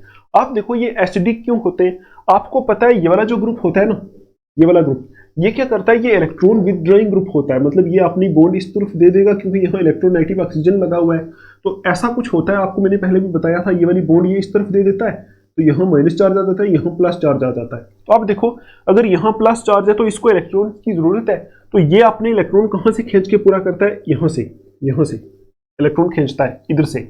तो आप देखो जब इधर से इलेक्ट्रॉन खींचता है तो इंडक्टिव इफेक्ट लग जाता है, इस कार्बन और हाइड्रोजन की जो बॉन्ड है यहाँ से भी इलेक्ट्रॉन इसकी तरफ खींचे जाते हैं। क्यों, क्योंकि ये इलेक्ट्रॉन विदड्रॉइंग ग्रुप है, इलेक्ट्रॉन विदड्रॉइंग ग्रुप, ठीक है। तो आपको पहले वाले चैप्टर्स में मैंने बताया था जहां इलेक्ट्रॉन विदड्रॉइंग ग्रुप लगा होता है, इलेक्ट्रॉन विदड्रॉइंग ग्रुप, ठीक, वो क्या करता है, इलेक्ट्रॉन खींचता है, और अगर इलेक्ट्रॉन खींचने की वजह से ये वाला जो कार्बन है इसके इलेक्ट्रॉन खींचेगा तो ये फर्दर इस हाइड्रोजन के इलेक्ट्रॉन खींचेगा, तो इसमें जो दो इलेक्ट्रॉन है दोनों ये कार्बन खींच लेगा, तो इस हाइड्रोजन को एज H+ बाहर निकाल सकता है, ठीक है। तो यहां से देखो वही किस्म यहां हो रही है, अगर हाइड्रोजन एज H+ यहां से निकल सकता है तो इसका मतलब ये वाला हाइड्रोजन हमारा एसिडिक होता है। तो आप बोलोगे यहाँ ये हमारे जो अल्फा हाइड्रोजन होते हैं यहाँ वो एसिडिक होते हैं, ठीक है। अब आपको एक और बात बताऊं, जो हाइड्रोजन एसिडिक होते हैं तो एसिडिक चीज बेस के साथ बड़ी आसानी से रिएक्शन करती है। तो एसिडिक हाइड्रोजन के आसपास अगर कहीं बेस दिख जाए, बेस जो दिख जाए अगर एसिडिक हाइड्रोजन के आसपास, तो वो एसिडिक हाइड्रोजन को डायरेक्ट एब्स्ट्रैक्ट कर लेता है, मतलब यहाँ से इस हाइड्रोजन को निकाल लेता है सीधा। इस कैसे निकालता है? एज एच प्लस इसको निकाल देता है, ठीक। तो आप एक चीज देखो, सपोज अगर इस हाइड्रोजन को इस बेस ने निकाल दिया, ठीक है, मैं एक और मॉलिक्यूल लिखता हूँ फिर आपको समझाता हूँ। देखो ये हमारा C डबल बॉन्ड O है, CH3 था, ये हमारा H है, यहाँ हमारा अल्फा हाइड्रोजन है, ठीक है। आपको ये समझ आ गई है कि ये वाले जो हाइड्रोजन है ये क्या है? एसिडिक हाइड्रोजन है। क्यों? क्योंकि यहाँ जो है इलेक्ट्रॉन विदड्रॉइंग ग्रुप लगा हुआ है, ये इलेक्ट्रॉन खींचने वाला ग्रुप है, इनके भी खींच लेगा, इनको बाहर निकाल सकता है, ठीक। तो आप बोलोगे अगर इस कंपाउंड के आसपास कोई बेस आ जाए, जैसे OH माइनस आ गया, ठीक है, बेस आपको पता है क्या होता है, ठीक है। बेस ऐसी कोई चीज होती है जो H प्लस को एब्स्ट्रैक्ट कर सके। देखो OH माइनस है तो ये H प्लस को एब्स्ट्रैक्ट कर सकती है, तो किस H प्लस को ये एब्स्ट्रैक्ट कर सकती है? जो एसिडिक होता है, क्योंकि आपको पता है एसिड हमेशा बेस के साथ रिएक्शन करना चाहते हैं और रिएक्शन को बोलते हैं न्यूट्रलाइजेशन रिएक्शन, ठीक। तो ये एसिडिक हाइड्रोजन है, देखो ये दोनों एसिडिक हाइड्रोजन है, ये वाला और ये वाला। तो ये क्या करेगा? इस H को यहाँ से एब्स्ट्रैक्ट कर लेगा, तो क्या बना लेगा? H2O बना लेगा। अब देखो जब ये वाला H यहाँ से निकल जाएगा तो किस फॉर्म में निकलेगा? एज H प्लस की फॉर्म में निकलेगा। तो ये वाले इलेक्ट्रॉन आपने छोड़ के यहाँ जाएगा तो इस कार्बन के ऊपर आ जाएगा माइनस चार्ज, ऐसे, ठीक है। अब देखो जब ये इस कार्बन के ऊपर माइनस चार्ज आ जाएगा तो ये कार्बन के ऊपर जो माइनस चार्ज है ये यहाँ स्टेबल है। क्यों? क्योंकि ये वाला इसकी तरफ जाएगा, ये वाला यहाँ से ऊपर जाएगा, ठीक।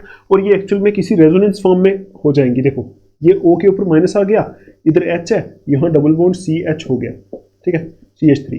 ये रेजोनेटिंग स्ट्रक्चर बनना स्टार्ट हो जाएंगे यहाँ से।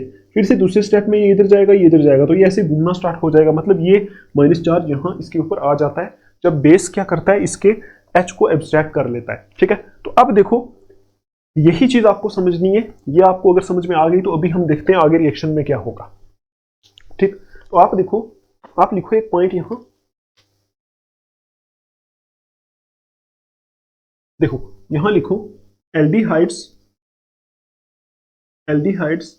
एंड कीटोन्स, ठीक है, हैविंग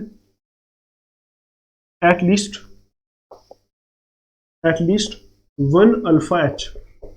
एल्डिहाइड कीटोन्स जिनमें कम से कम एक अल्फा H है, ठीक है, वो क्या करते हैं? Take part in aldol condensation, ठीक। तो आप बोलोगे ऐसे एल्डिहाइड और कीटोन जिनमें एटलीस्ट एक अल्फा H होना चाहिए, ठीक है, वो क्या करते हैं? एल्डोल कंडेंसेशन रिएक्शन में पार्टिसिपेट करते हैं, ठीक है। अच्छा आगे लिखो इन प्रेजेंस ऑफ डाइल्यूट एल्कली। यहां लिखोगे ये बेस की प्रेजेंस में रिएक्शन होती है, तो लिखो इन presence of a dilute alkali. Alkali का मतलब होता है बेस, जैसे NaOH, डाइल्यूट, दैट इज कर दो। ये डाइल्यूट NaOH जो है, ये इसको बोल सकते हैं आप डाइल्यूट एल्कली। एल्कली का मतलब है बेस, तो बेस की प्रेजेंस में ये रिएक्शन होती है, डाइल्यूट बेस होना चाहिए, ठीक। अच्छा NaOH या फिर Na2CO3 ये भी टेक पार्ट कर सकता है, देखो ये भी यूज हो सकता है, Na2CO3 ये भी यूज हो सकता है, आगे ETC कर लो, ठीक है। और एक और बेस भी यहाँ यूज हो सकता है जिसका नाम होता है BaOH2, बेरियम हाइड्रोक्साइड, BaOH2, ये भी यहाँ यूज हो सकता है एज डाइल्यूट बेस, ठीक है, डाइल्यूट एल्कली, ठीक। तो आप देखो ये आपको समझ में आया होगा कि ये रिएक्शंस कहाँ होगी? ऐसे एल्डिहाइड और कीटोन्स में होंगी जिनमें एटलीस्ट एक ना एक अल्फा हाइड्रोजन है, ठीक है। तो अब हम देखते हैं कि रिएक्शन जो है वो कैसे होगी।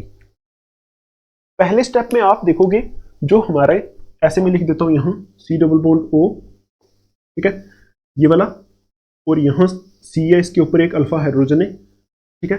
और यहां से सपोज कोई बेस है, बेस वो क्या करता है? इस H को यहां से निकाल देता है, ठीक। तो जब इस H को यहां से निकालेगा, ठीक है, तो कुछ ऐसा बन जाएगा। देखो C डबल बॉन्ड O, इस C के ऊपर माइनस चार्ज आ जाएगा क्योंकि यहां से H निकल गया H प्लस, तो यहां C के ऊपर माइनस चार्ज आ गया, ऐसा बनेगा। और ये स्ट्रक्चर जो होती है ये कुछ ऐसे रेजोनेंस फॉर्म में जाती है, ऐसे, ठीक, ऐसे कुछ रेजोनेंस होती है इसमें। तो CO के ऊपर माइनस चार्ज होता है और डबल बॉन्ड C ऐसा हो जाता है, ठीक है, ऐसे कुछ रेजोनेंस बनती है। तो आप देखो इन रिएक्शंस में एक्चुअल में क्या होता है, ठीक, तो यहां मैं लिख देता हूं फर्स्ट रिएक्शन, ठीक है, जिसमें हम एल्डिहाइड का यूज करके ये रिएक्शन करेंगे।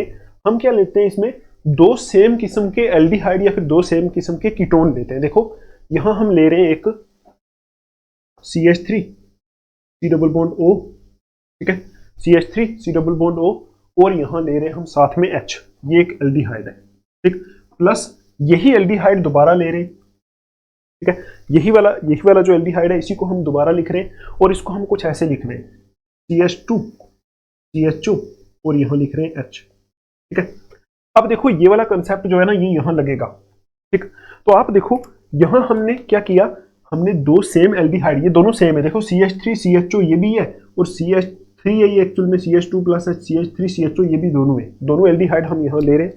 तो आप देखो क्या होगा इनमें, देखो आपको पता है ये जो हमारा एल्डिहाइड ग्रुप लगा हुआ है और ये CH2 लगा हुआ है और इसके साथ एक H दिखाया है, इसको हम ऐसे दिखा सकते हैं, देखो ये अगर मैं बोलूं तो CHO ये वाला ग्रुप है, इस CHO को हम ऐसे दिखा सकते हैं C डबल बॉन्ड OH, और इस तरफ CH3 है, ठीक है, तो इस CH3 को छोड़ के अगर मैं इसको CH2 और H कर दूं तो क्या आप बोल सकते हो ये वाला जो हाइड्रोजन है, ये वाला जो हाइड्रोजन है ये अल्फा हाइड्रोजन है, बोल सकते हो, क्योंकि ये वाली चीज मैंने सिर्फ यहां लिखी है, सिर्फ CHO ग्रुप को मैंने क्लोज करके लिख दिया। अब देखो ये अल्फा कार्बन है, इसके ऊपर जितने भी हाइड्रोजन लगे हुए हैं सारे अल्फा हाइड्रोजन है, ठीक, तो ये दो अल्फा हाइड्रोजन इधर है, एक इधर मैंने दिखा दिया, तो ये अल्फा हाइड्रोजन है। तो आपको पता है जब ये अल्फा हाइड्रोजन है तो इसको बेस निकाल सकता है, इस हाइड्रोजन को बेस निकाल सकता है। तो आप देखो जब इस हाइड्रोजन को बेस निकालेगा तो यहां क्या बच जाएगा, ऐसे बचेगा CH2 C double bond OH, ये और इसके ऊपर माइनस चार्ज बचेगा, ठीक, या फिर इसको आप ऐसे भी लिख सकते हो CH2 CHO, ऐसे भी लिख सकते हो और इसके ऊपर माइनस चार्ज आएगा। आप देखो अभी ये जो हो गया ये एक न्यूक्लियोफाइल की तरह हो गया कि नहीं, ठीक, CH2 माइनस। तो अब देखो अगर मैं इस CH2 माइनस के सामने अगर मैं ये रख दूं C double bond OH CH3, तो आप मुझे बताओ क्या ये वाला पार्ट यहां अटैक नहीं कर सकता, कर सकता है, क्यों, क्योंकि आपको पता है ये डेल्टा माइनस है ये डेल्टा प्लस है, ठीक, तो डेल्टा प्लस के ऊपर ये अटैक करेगा तो ये वाली बॉन्ड इस तरफ शिफ्ट हो जाएगी, ठीक, आई समझ आपको।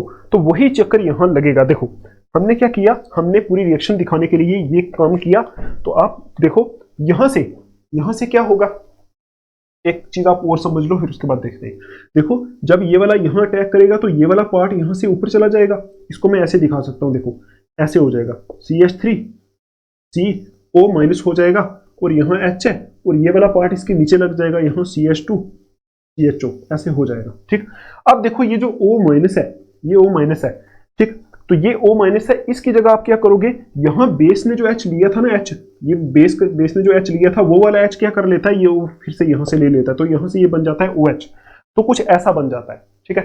तो आप इस रिएक्शन को डायरेक्टली ऐसे बता सकते हो, देखो कैसे बता सकते हो, देखो आप बोलोगे ये वाला CH2 जो है ना ये इसके ऊपर अटैक करेगा, ठीक, ये वाली बॉन्ड इधर चली जाएगी तो यहाँ माइनस चार्ज आएगा, ये जो माइनस चार्ज यहाँ आएगा ना वो वाला माइनस इस हाइड्रोजन को एब्स्ट्रैक्ट कर लेगा, ठीक, ऐसे आप एरो से दिखा सकते हो। तो अभी देखो आई होप आपको ये समझ में आया होगा, आप मैं इसको साफ करता हूँ, आगे देखते हैं।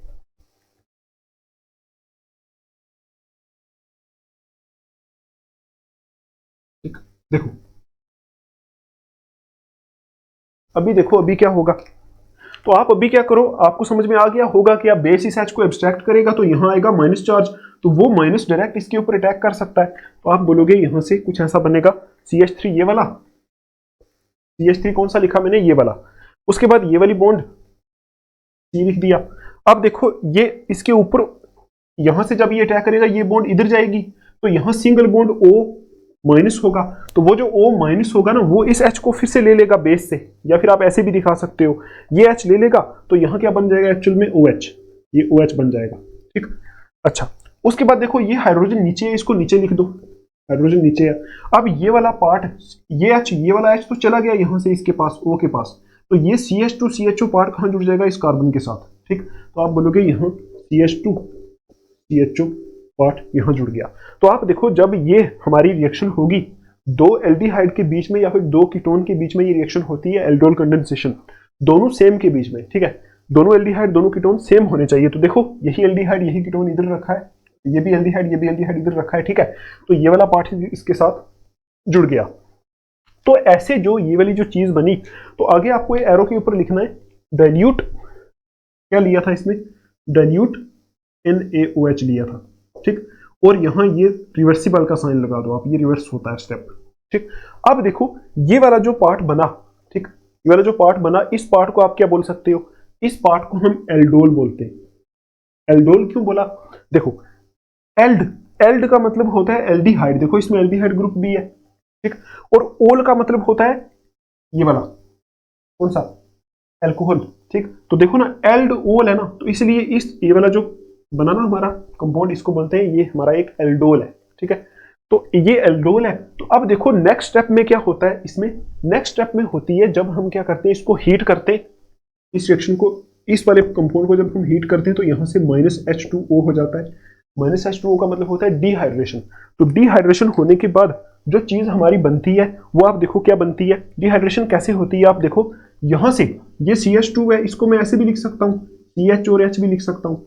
तो आप देखो यहां से OH और H जो होते हैं ना, यहां से निकल जाते हैं नेक्स्ट स्टेप में, ठीक। OH और H निकल जाते हैं और यहां जो हमारा बनता है, ऐसा बनता है, देखो इसके बाद आप ये लिखोगे CH3 ये वाला, और ये सिंगल बॉन्ड, और ये वाला C, और इसके ऊपर OH था, इसको नहीं लिखना, सिंगल बॉन्ड ये लिख दो, CH ये लिख दो, ठीक, और आगे CHO लिख दो, ठीक, ये लिखो। अब देखो CH3 और ये जो C है इसके बीच में ये H2O निकल गया, यहां से H2O निकल गया। तो H2O जब निकलेगा तो आप सोचो यहां डबल बॉन्ड आ जाएगी, देखो ना ये यहां से टूट गया, ये बॉन्ड और ये बॉन्ड आपस में जुड़ जाएंगी, तो यहां डबल बॉन्ड आ जाएगी। तो आप बोलोगे दूसरा कार्बन इसके साथ CH था ना, तो यहां क्या आ जाएगी, डबल बॉन्ड। अब देखो ये जो हो गया, ये क्या हुआ, ये एक्चुअल में कंडेंसेशन हो गई। कंडेंसेशन का मतलब है दो चीजें जुड़ गई, मतलब ओल, ये जो ओल था, ये जो OH था, ओल और एल्डिहाइड, ये आपस में कंडेंस होके ये बना दिया। देखो अभी अभी पहले तो क्या था, एल्डोल था, एल्डोल था, अभी ये कंडेंस हो गया, अभी ये क्या बन गया, CHO, CH, और ये देखो डबल बॉन्ड और CHO बन गया। अब इसका मतलब यहाँ कंडेंसेशन हो गई, ये एल्डिहाइड और ओल कंडेंस हो गए, तो इसीलिए इस रिएक्शन को बोलते हैं एल्डोल कंडेंसेशन, ठीक है। मतलब एल्डोल जो बनता है उसकी कंडेंसेशन हो जाती है, ठीक है। आई होप आपको समझ में आया होगा। अब आप देखो ये जो प्रोडक्ट बनता है इसको क्या बोलते हैं, बीटा,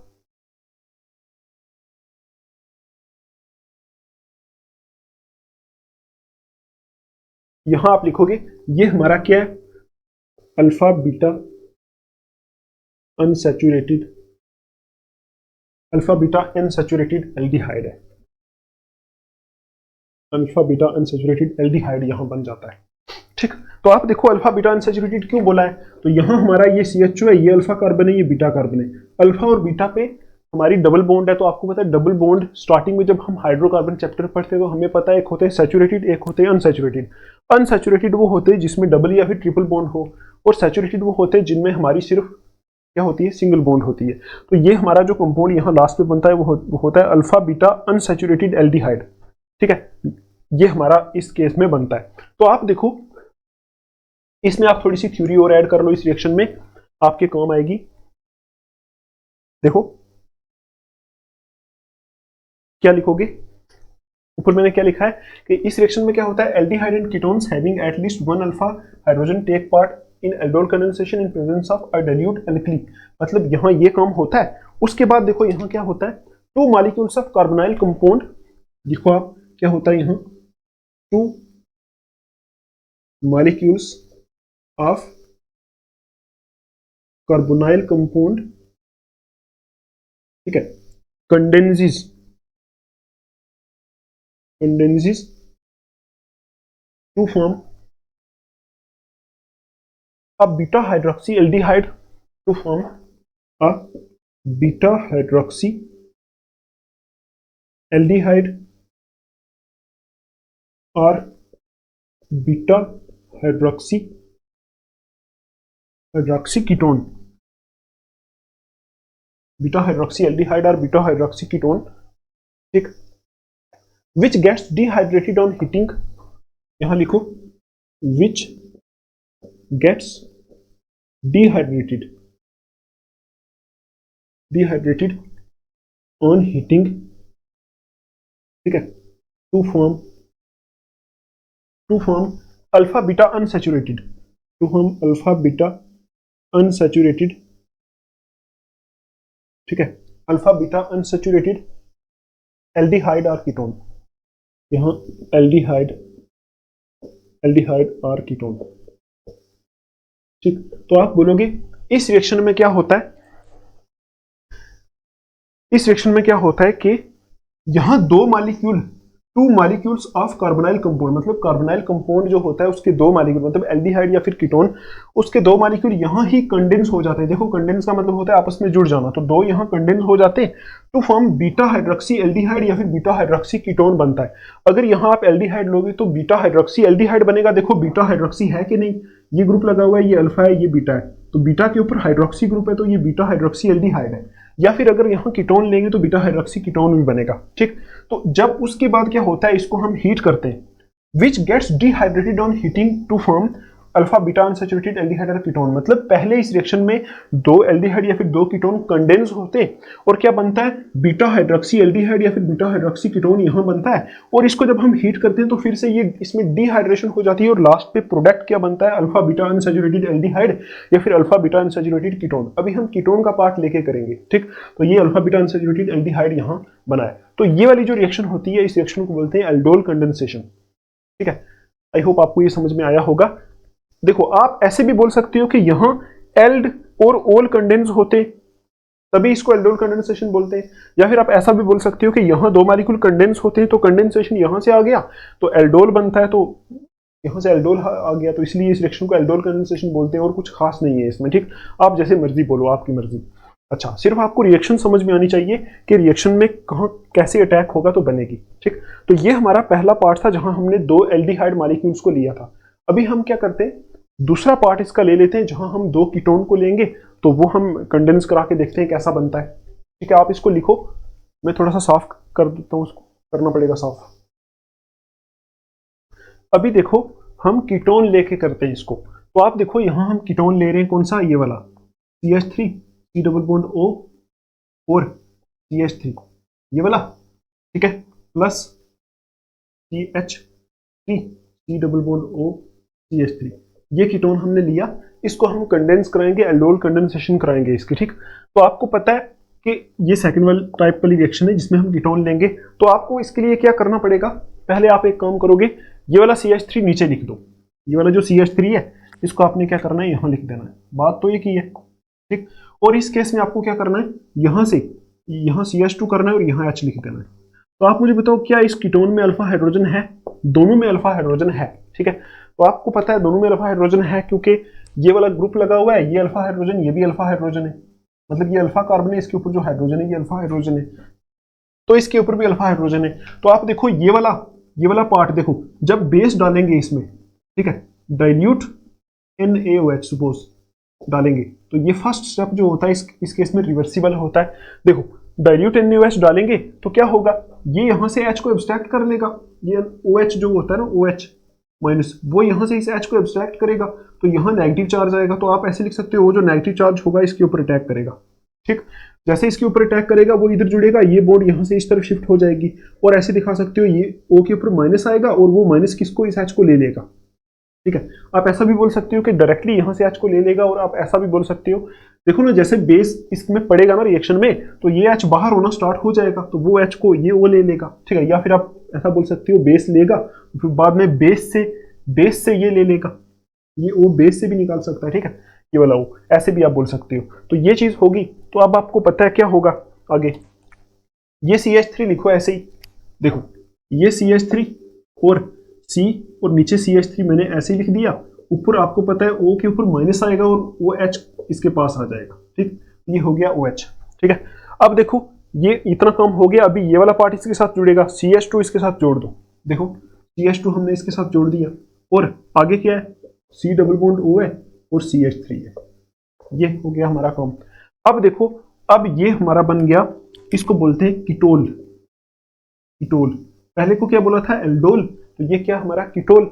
तो ये देखो एक्चुअल में ये वाला हमारा ग्रुप है, तो ये अल्फा है, ये बीटा है, तो ये एक्चुअल में बीटा हाइड्रोक्सी कीटोन है, बीटा हाइड्रोक्सी है, और ये पूरा एक्चुअल में देखो ये कीटोन है, इसका नाम बीटा हाइड्रोक्सी कीटोन भी बोल सकते हो आप इसको, बीटा हाइड्रोक्सी कीटोन। तो आप देखो अभी क्या होगा, अभी आपको पता है क्या होगा, इसमें ये CH2 है तो यहाँ CH कर दो, एक H ऊपर दिखा दो, तो ये वाली यहाँ से जब हीट करेंगे तो डिहाइड्रेशन हो जाएगी। तो आप बोलोगे इसको जब हम हीट करेंगे तो -H2O हो जाएगा, मतलब डिहाइड्रेशन हो जाएगी और इस जगह डबल बॉन्ड आ जाएगी, बाकी सेम रहेगा। तो आप क्या लिखोगे, लिखोगे CH3 ये वाला और C ये वाला, इसके बीच में डबल बॉन्ड CH आ जाएगा, इसके साथ ये CH3 ऐसे ही लगा रहेगा, ठीक। CH3 CH, उसके बाद ये वाला C और इसके ऊपर डबल बॉन्ड है, मैं यहाँ इसको थोड़ा सा ऊपर लिख देता हूँ वाटर को, -H2O और यहाँ डबल बॉन्ड O और यहाँ CH3। अब आप देखो ये हमारा क्या बन गया, ये एक्चुअल में देखो ये ग्रुप है, इसकी तरफ ये अल्फा कार्बन ये बीटा कार्बन, तो ये बन गया ना अल्फा बीटा अनसैचुरेटेड कीटोन। तो इसका नाम आप लिखोगे अल्फा बीटा अनसैचुरेटेड, मतलब अल्फा और बीटा पोजीशन पे डबल बॉन्ड है, तो अल्फा बीटा अनसैचुरेटेड कीटोन ये बन गया हमारा इसमें। तो यही जो रिएक्शन होती है, इसी रिएक्शन को हम क्या बोलते हैं, एल्डोल कंडेंसेशन। तो आई होप आपको समझ में आया होगा। आप कीटोन लेके और एल्डिहाइड लेके खुद प्रैक्टिस करो एक बार, तो अगर प्रॉब्लम आती है फिर आप मेरे से पूछोगे।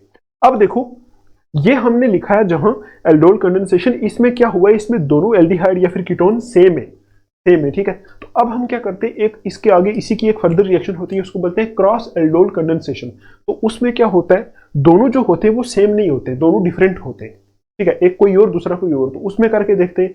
तो अभी इसको मैं साफ करता हूं, आप इसको लिखो, अभी हम आगे देखते हैं क्रॉस एल्डोल कंडेंसेशन। तो अभी आप देखो ये मैंने लिख दिया, यहां हम पढ़ेंगे क्रॉस एल्डोल कंडेंसेशन रिएक्शन। तो इसमें आप लिखो व्हेन एल्डोल कंडेंसेशन, ठीक है, टेक्स प्लेस between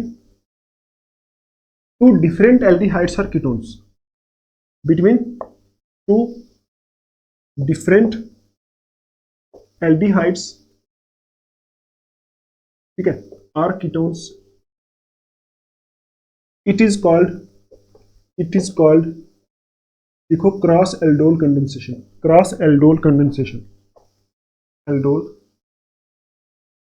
कंडेंसेशन। ये दोनों रिएक्शंस बहुत इंपॉर्टेंट हैं, आई होप आपको ये समझ में आई होंगी, ठीक है, यहां से एग्जाम में हर बार पूछा जाता है। तो आप देखो इस केस में हम क्या करेंगे, दो एल्डिहाइड या फिर दो कीटोन लेंगे, लेकिन वो दोनों डिफरेंट होंगे। तो आप देखो यहां मैं यहां क्या करता हूं, यहां एक पॉइंट आप ऐड कर लो, क्या करोगे, लिखो if both the molecules have alpha H atom, if both the molecules, ठीक है, हैव अल्फा एच, ठीक है, देन दे विल गिव 4, ऐसे लिखो, give a mixture of 4 products,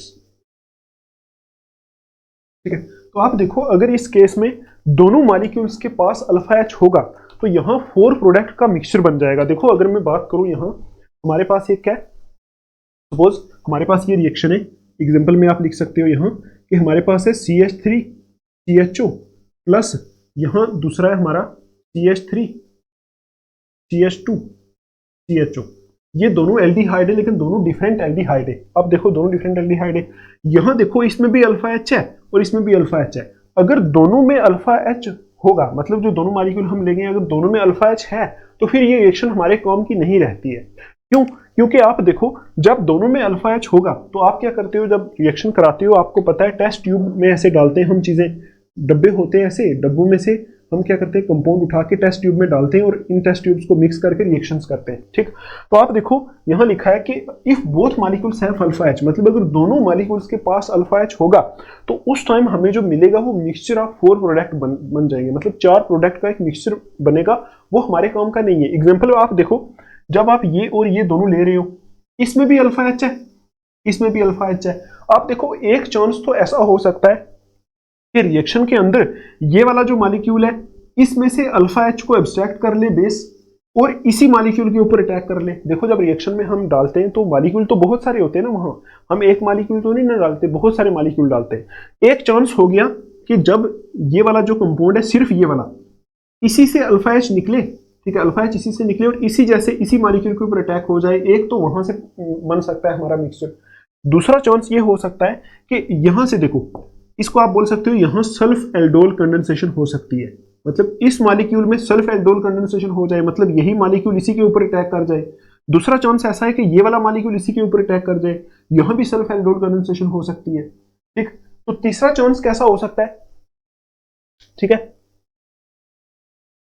तीसरा चांस ऐसा हो सकता है कि यहां से अल्फा एच निकले और ये वाला पार्ट इसके ऊपर अटैक कर दे, या फिर ऐसा भी हो सकता है कि यहां से अल्फा एच निकले और ये वाला इसके ऊपर अटैक कर दे।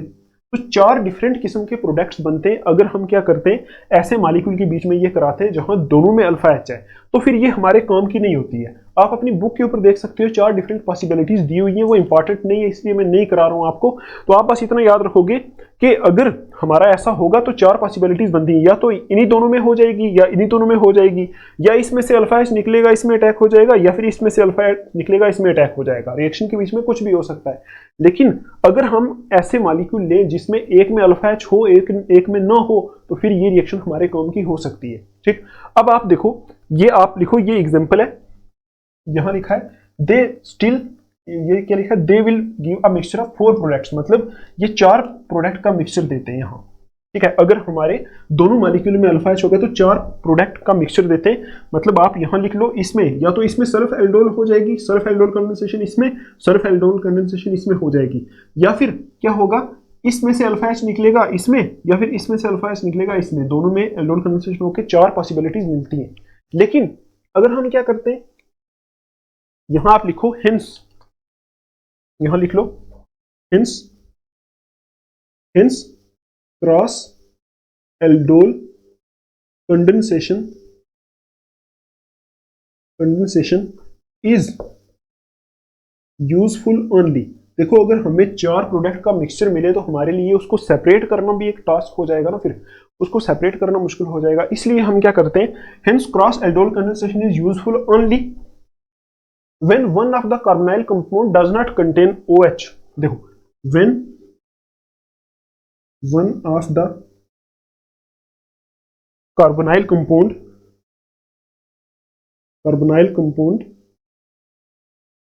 does not contain alpha H, मतलब ये रिएक्शन उसी टाइम सिर्फ यूजफुल होती है, ज्यादा यूजफुल होती है क्रॉस एल्डोल कंडेंसेशन, जब हम 2 डिफरेंट एल्डिहाइड को लें, लेकिन एक एल्डिहाइड या फिर अगर तो हम 2 डिफरेंट कीटोन को ले रहे हैं तो दोनों में से किसी एक में अल्फा हाइड्रोजन नहीं होना चाहिए, तो फिर सीधा सीधा प्रोडक्ट बनेगा एक ही। तो आप लिखो यहां, जैसे मैं बोल रहा हूं, इसमें एग्जाम्पल करके लिखो। देखो ये वही लिखा है ना, cross aldol condensation is useful only when one of the carbonyl compound does not contain alpha H, मतलब किसी एक में जब अल्फा एच नहीं होगा तब ये सिर्फ यूजफुल होगी। तो आप एग्जाम्पल में ऐड करो, जैसे हम देखें इसमें HCHO प्लस हमारे पास दूसरा एल्डिहाइड है CH3CHO, CH3CHO। अब देखो इनके बीच में जो रिएक्शन होगी, दोनों डिफरेंट एल्डिहाइड है, डिफरेंट है, तो इनके बीच में जो रिएक्शन होगी, इस रिएक्शन को बोलेंगे क्रॉस एल्डोल कंडेंसेशन। देखो इसके ऊपर, देखो ये हमारा जो है ना, ये ग्रुप है, इसकी तरफ ये अल्फा कार्बन है, तो इसके ऊपर अल्फा एच है, लेकिन इसमें अल्फा एच है ही नहीं। देखो ये ग्रुप है तो इसकी इधर कार्बन ही नहीं है, तो अल्फा एच कहां से होगा। वही मैंने आपको बताया, अगर HCHO को हम लिखते हैं ना, C डबल बॉन्ड OH, ऐसा होता है, HCHO ऐसा होता है, इसमें तो अल्फा हाइड्रोजन है ही नहीं क्योंकि अल्फा कार्बन ही नहीं है, तो ये हाइड्रोजन अल्फा नहीं है। तो दूसरा हमने लिखा है यहाँ CH3 C double bond OH, ऐसा लिखा है, तो इसमें देखो ये अल्फा कार्बन है तो इसके ऊपर अल्फा हाइड्रोजन है। तो अब आप देखो जब इस रिएक्शन को आप कराओगे तो क्या लिखोगे, वही सेम डाइल्यूट NaOH कराओगे, डाइल्यूट एल्कली के प्रेजेंस में कराओगे, तो क्या होगा, यहां से देखो, देखो इसको हम ऐसे लिख सकते हैं, इसको हम खोल के लिख सकते हैं, देखो ये आप खुद ही कर सकते हो इसको, C डबल बॉन्ड OH, यहाँ H है, इस H को आप नीचे वाली तरफ लिख दो, इस H को नीचे वाली तरफ लिख दो यहाँ, ठीक। देखो यहां से साफ कर लेता हूं मैं, ठीक है, इस H को नीचे वाली तरफ लिखो और इसको भी खोल के लिखो, देखो CH2 कर दो इसको और H इस तरफ लिख दो जैसे पहले लिखा था, ठीक। ये हमारा प्लस है बीच में, ये प्लस है, ठीक। तो ये हमारा HCH2 है और यहाँ C डबल बॉन्ड O और H है। अब देखो, अब आपको पता है क्या होगा, वही सेम चीज होगी जो पहले भी हुई थी। ये वाला H, ये वाला C इसके ऊपर अटैक करेगा, ये वाला O इस H को लेगा और ये वाली बॉन्ड इस तरफ हो जाएगी। वही काम होगा। देखो हमने देखा CH इस तरफ है, ऊपर OH हो जाएगा, देखो ना। तो ये एक सिंगल बॉन्ड OH हो जाएगा इधर, तो ये वाला H तो नीचे ही रहेगा, यहाँ H नीचे ही रहेगा। ये वाला CH2 इसके साथ जुड़ जाएगा, तो यहाँ CH2 और आगे C डबल बॉन्ड O और H, ये आ जाएगा, ठीक। ये प्रोडक्ट बनेगा, देखो अल्फा बीटा, तो ये बीटा हाइड्रोक्सी एल्डिहाइड बन गया, ठीक है। तो इसमें दूसरे स्टेप में आपको पता है क्या होता है, वही डिहाइड्रेशन होती है। ये CH2 है ना, तो इसको यहाँ एक H लगा दो, ठीक, और ये वाला पार्ट यहाँ से निकल जाएगा, ठीक है। तो आप बोलोगे यहाँ से डिहाइड्रेशन होगी तो कैसा प्रोडक्ट बनेगा, ये C डबल बॉन्ड C आ जाएगा, इसके साथ दो H, तो यहाँ एक H लिख दो, एक H नीचे लिख दो, और यहाँ इसके बाद क्या है, C डबल बॉन्ड OH है, तो ये क्या हो गया, अल्फा है बीटा है। तो अल्फा बीटा यहाँ लिख सकते हो आप, अल्फा बीटा यहाँ मैं लिख देता हूँ, alpha beta unsaturated, unsaturated aldehyde हो गया ये, अल्फा बीटा अनसैचुरेटेड एल्डिहाइड यहाँ से ये बन गया, ठीक है। तो आपको मैं एक होमवर्क दे रहा हूँ, इसी का नेक्स्ट जो है वो आप खुद करके देखोगे, ठीक। देखो जैसे मैं बोलूं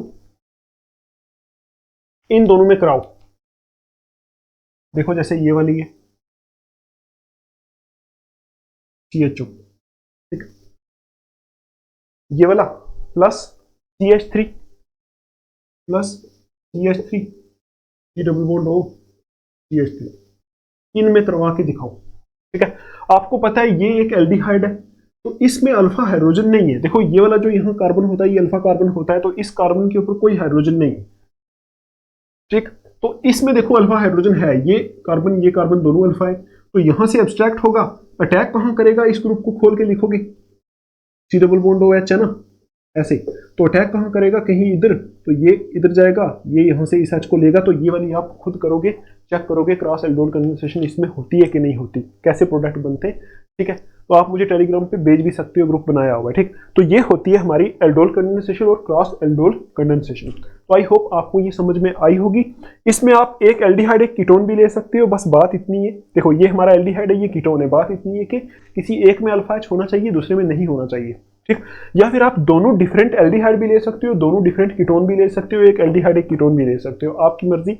ऐसे को बोलते हैं हम क्रॉस एल्डोल कंडेंसेशन। तो बाकी वही वैसा ही कुछ बनेगा, ठीक है। तो आई होप आपको ये समझ में आया होगा।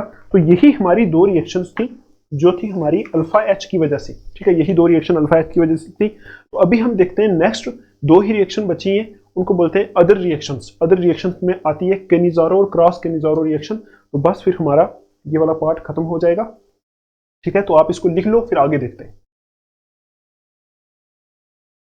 तो अभी देखो हमारा जो लास्ट पार्ट है इन रिएक्शंस का, उसको हमने कैटेगरी में डिवाइड किया था अदर रिएक्शंस। तो इसमें ये आती है हमारी केनिज़ारो रिएक्शन। देखो केनिज़ारो रिएक्शन है ना जो, तो ये भी बहुत इंपॉर्टेंट रिएक्शन है, यहाँ से एग्जाम में आपको पूछा जाता है, ठीक है। तो आप देखो जो इस चैप्टर में, देखो इस चैप्टर में aldol condensation, cross aldol condensation, Cannizzaro और क्रॉस केनिज़ारो रिएक्शन यहाँ से ही एग्जाम में पूछा जाता है, ठीक है। तो आप देखो यहाँ कि ये जो केनिज़ारो रिएक्शन है ये किस में होती है, कैसे होती है, एक बहुत आसान है। तो आप लिखो aldehydes which do not have alpha H, ठीक है।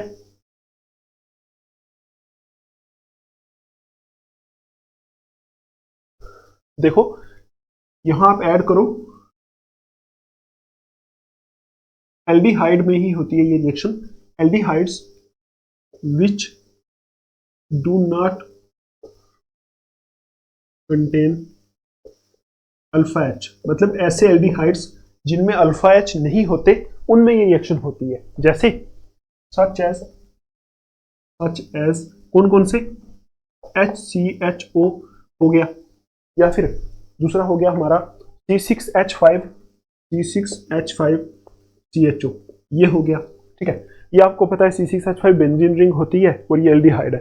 तो इनमें क्या होता है, लिखोगे undergo self oxidation and self reduction, यहां लिखोगे undergo self oxidation and self reduction, और ये जो सेल्फ ऑक्सीडेशन और सेल्फ रिडक्शन दोनों जब एक की बार होती है, मतलब उसी की ऑक्सीडेशन उसी की रिडक्शन, अपने आप की ऑक्सीडेशन भी होती है, इनमें रिडक्शन भी होती है, तो इस रिएक्शन को हम बोलते हैं डिसप्रोपोर्शियोनेशन। डिसप्रोपोर्शियोनेशन, ठीक है। डिसप्रोपोर्शनेशन रिएक्शन आपने पहले भी पढ़ी होगी 10th क्लास में। देखो यहां लिखा है aldehydes which do not contain alpha H, मतलब ऐसे एल्डिहाइड जिनमें अल्फा एच नहीं होता वो वाले इस रिएक्शन में टेक पार्ट करते हैं, जैसे HCHO और C6H5CHO। इनमें क्या होता है, सेल्फ ऑक्सीडेशन, मतलब ये इनमें एक बार ऑक्सीडेशन भी होती है उसी टाइम रिडक्शन भी हो जाती है, और दोनों होते हैं, मतलब ऑक्सीडेशन रिडक्शन दोनों होते हैं। तो इसलिए इस रिएक्शन में आप देखो, इतना सोचो कि इनमें क्या होगा, self oxidation and self reduction होती है, अपने आप की ऑक्सीडेशन और रिडक्शन होती है। और जब सेल्फ ऑक्सीडेशन और सेल्फ रिडक्शन होती है किसी मॉलिक्यूल की, तो उस रिएक्शन को, मतलब जहां ऑक्सीडेशन और रिडक्शन दोनों होती है, उसको बोलते हैं डिसप्रोपोर्शनिएशन रिएक्शन। तो आप ये भी बोल सकते हो यहां डिसप्रोपोर्शनिएशन होगी, ठीक। अच्छा, on treatment with concentrated alkali, यहां लिखो on treatment with concentrated alkali. Alkali का मतलब होता है बेस, ठीक है। तो बेस के साथ जब हम ट्रीट करते हैं तो इसमें डिसप्रोपोर्शनिएशन होती है, मतलब उसी मॉलिक्यूल की एक की ऑक्सीडेशन होगी, उसी की रिडक्शन भी हो जाएगी, ठीक है। तो अब देखो एक लाइन आप और ऐड कर लो, in this one molecule reduce to alcohol, यहां लिखो in this one molecule is reduced to alcohol and other is oxidized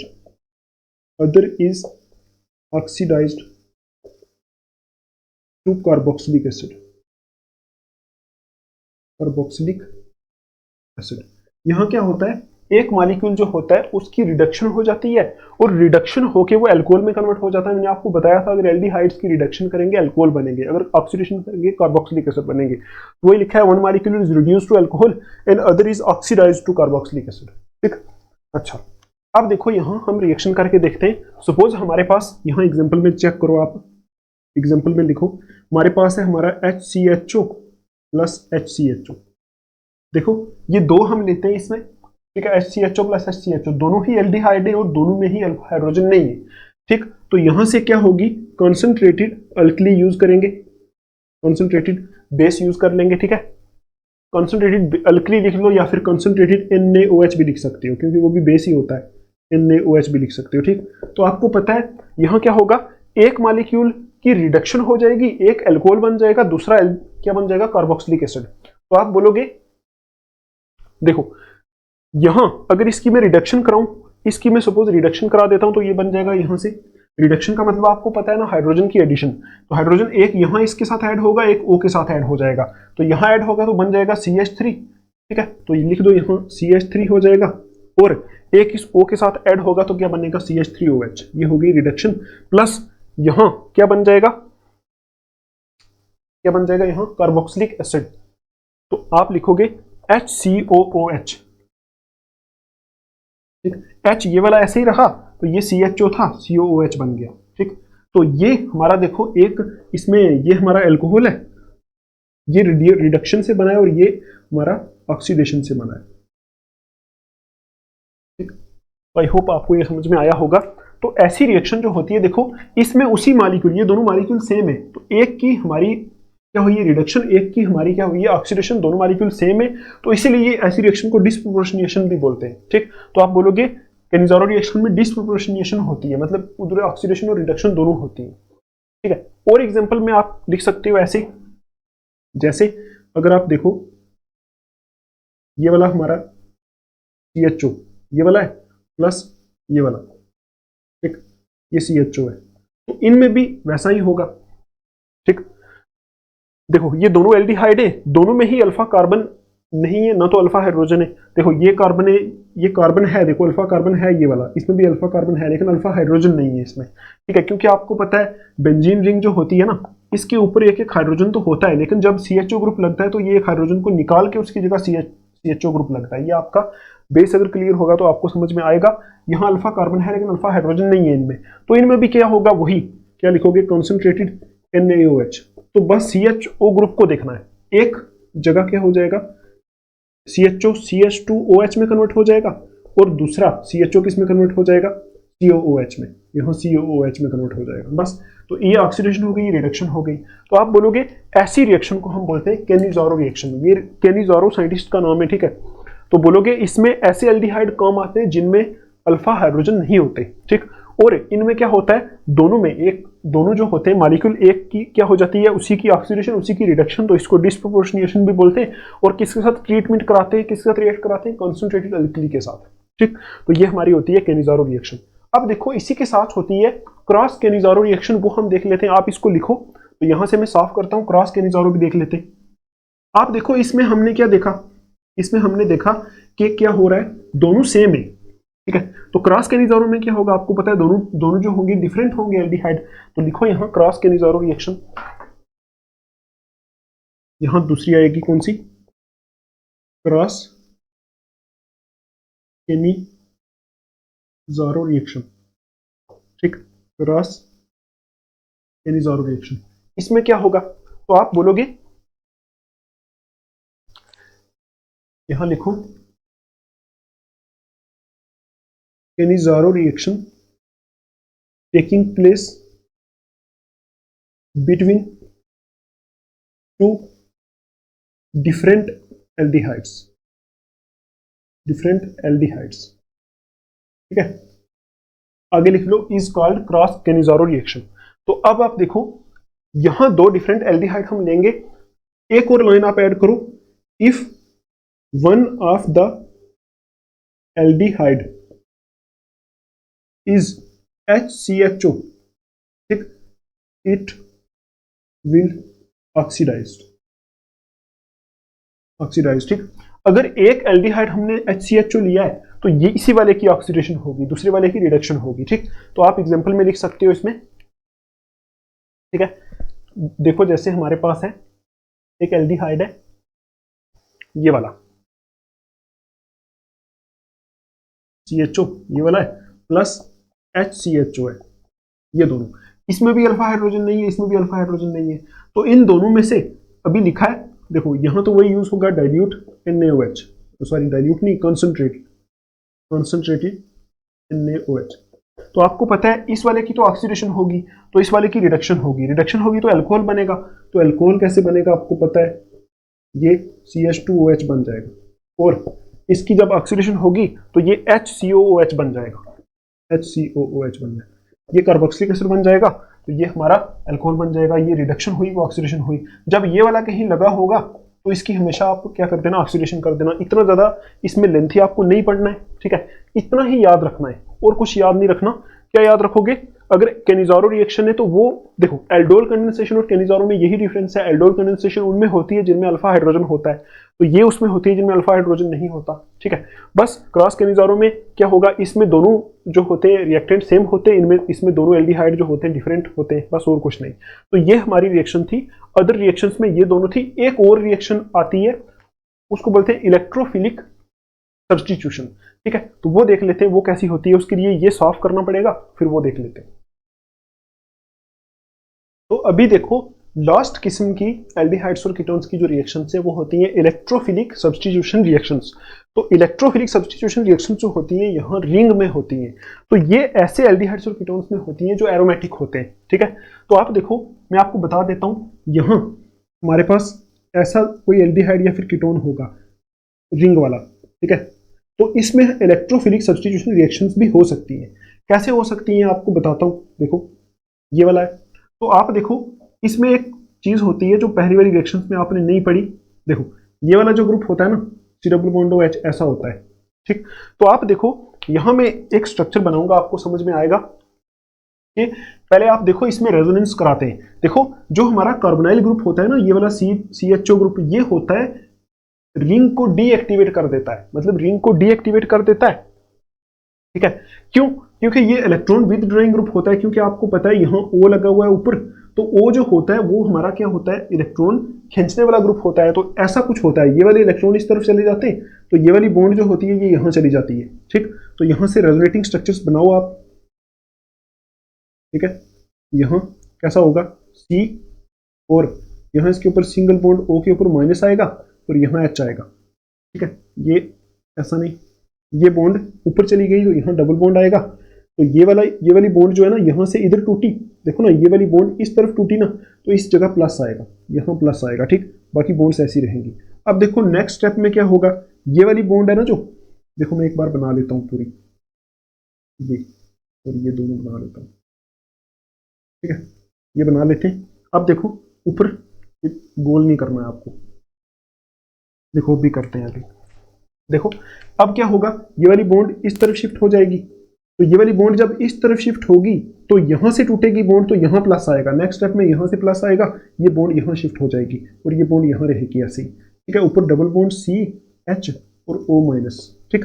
और नेक्स्ट स्टेप में क्या होगा, ये वाली बॉन्ड इधर शिफ्ट हो जाएगी और ये बॉन्ड यहां से टूटी, जहां से टूटी वहां प्लस आएगा, तो यहां प्लस आएगा, तो इधर शिफ्ट हो गई, ये वाली बॉन्ड ऐसे ही रहेगी और नेक्स्ट स्टेप में ऐसा होगा सी ओ माइनस और एच, ये एक रेजोनेटिंग स्ट्रक्चर बनेगा।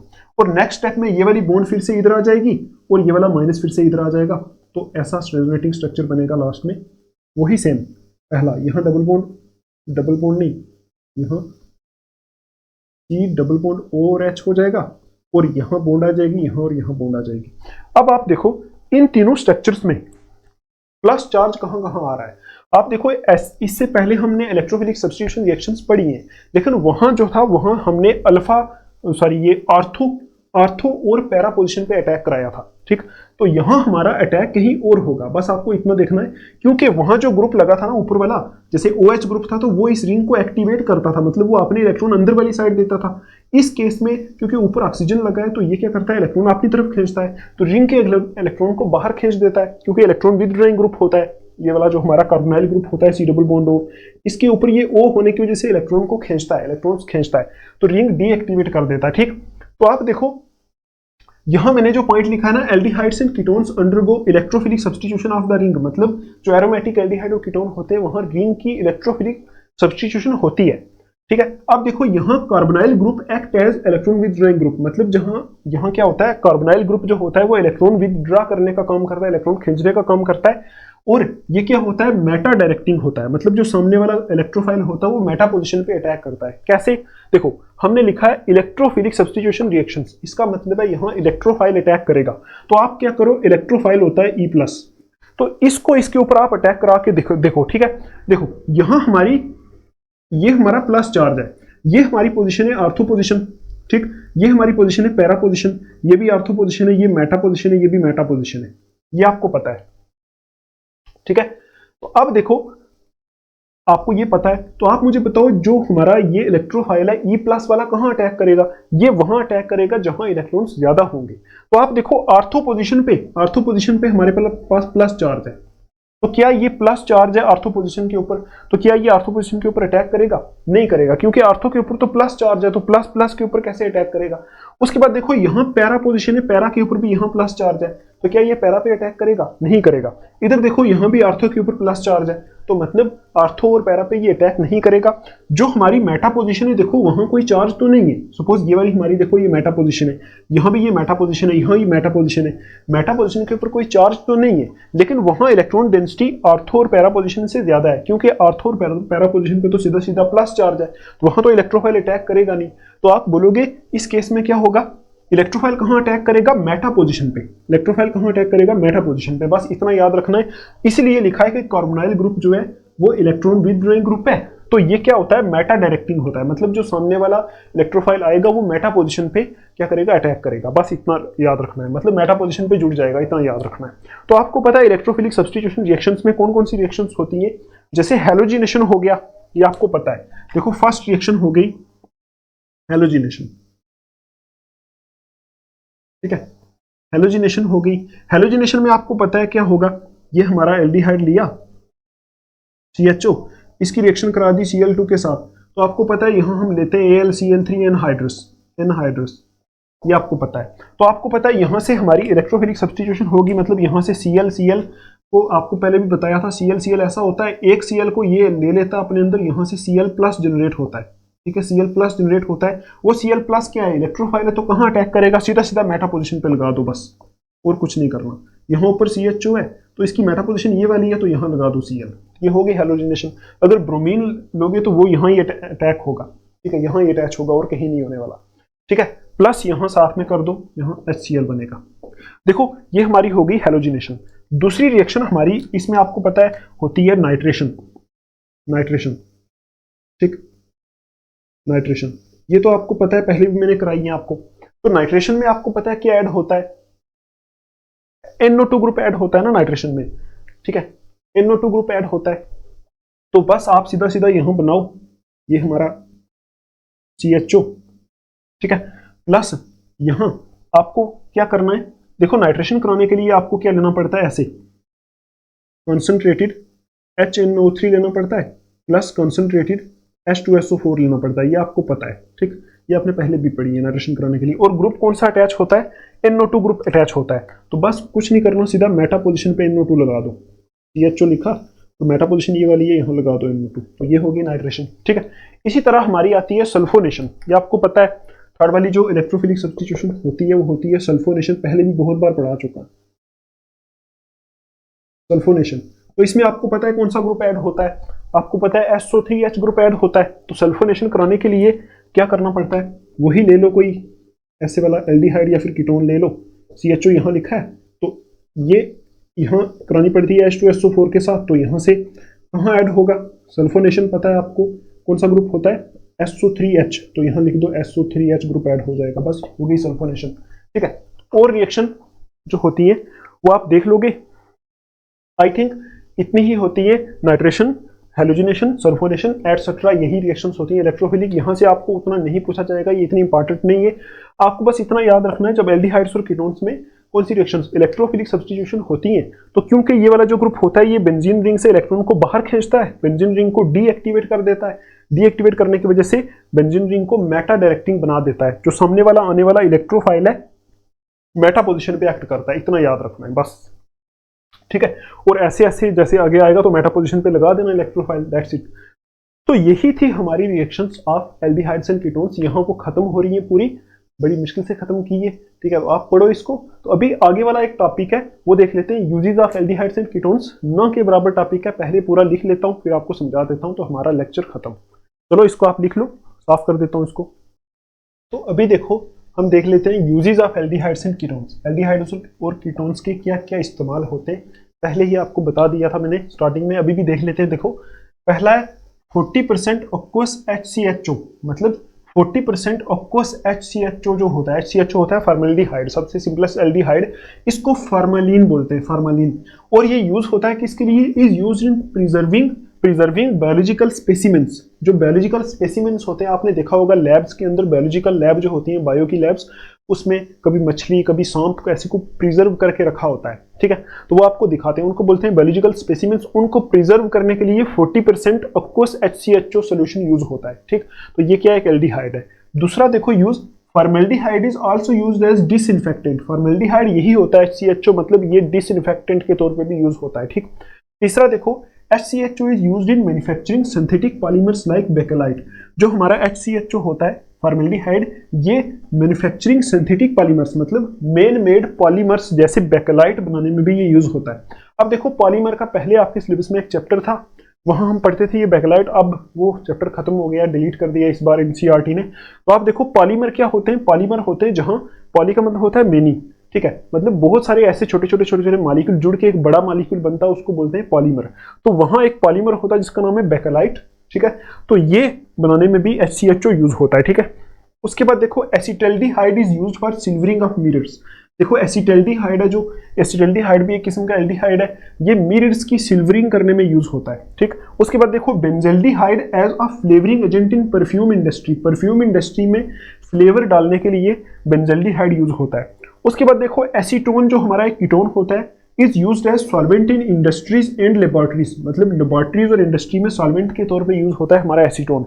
उसके बाद देखो acetone is common constituent of nail polishes, मतलब जो हमारी नेल पॉलिशेज होती हैं उनका भी एक कॉमन कॉन्स्टिट्यूएंट होता है एसीटोन, ठीक है।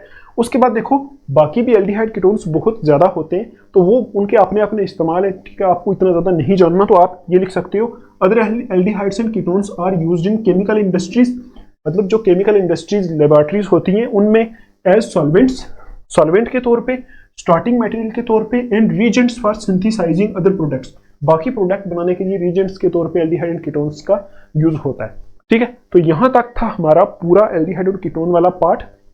तो नेक्स्ट वीडियो में हम स्टार्ट करेंगे कार्बोक्सिलिक एसिड वाला पार्ट।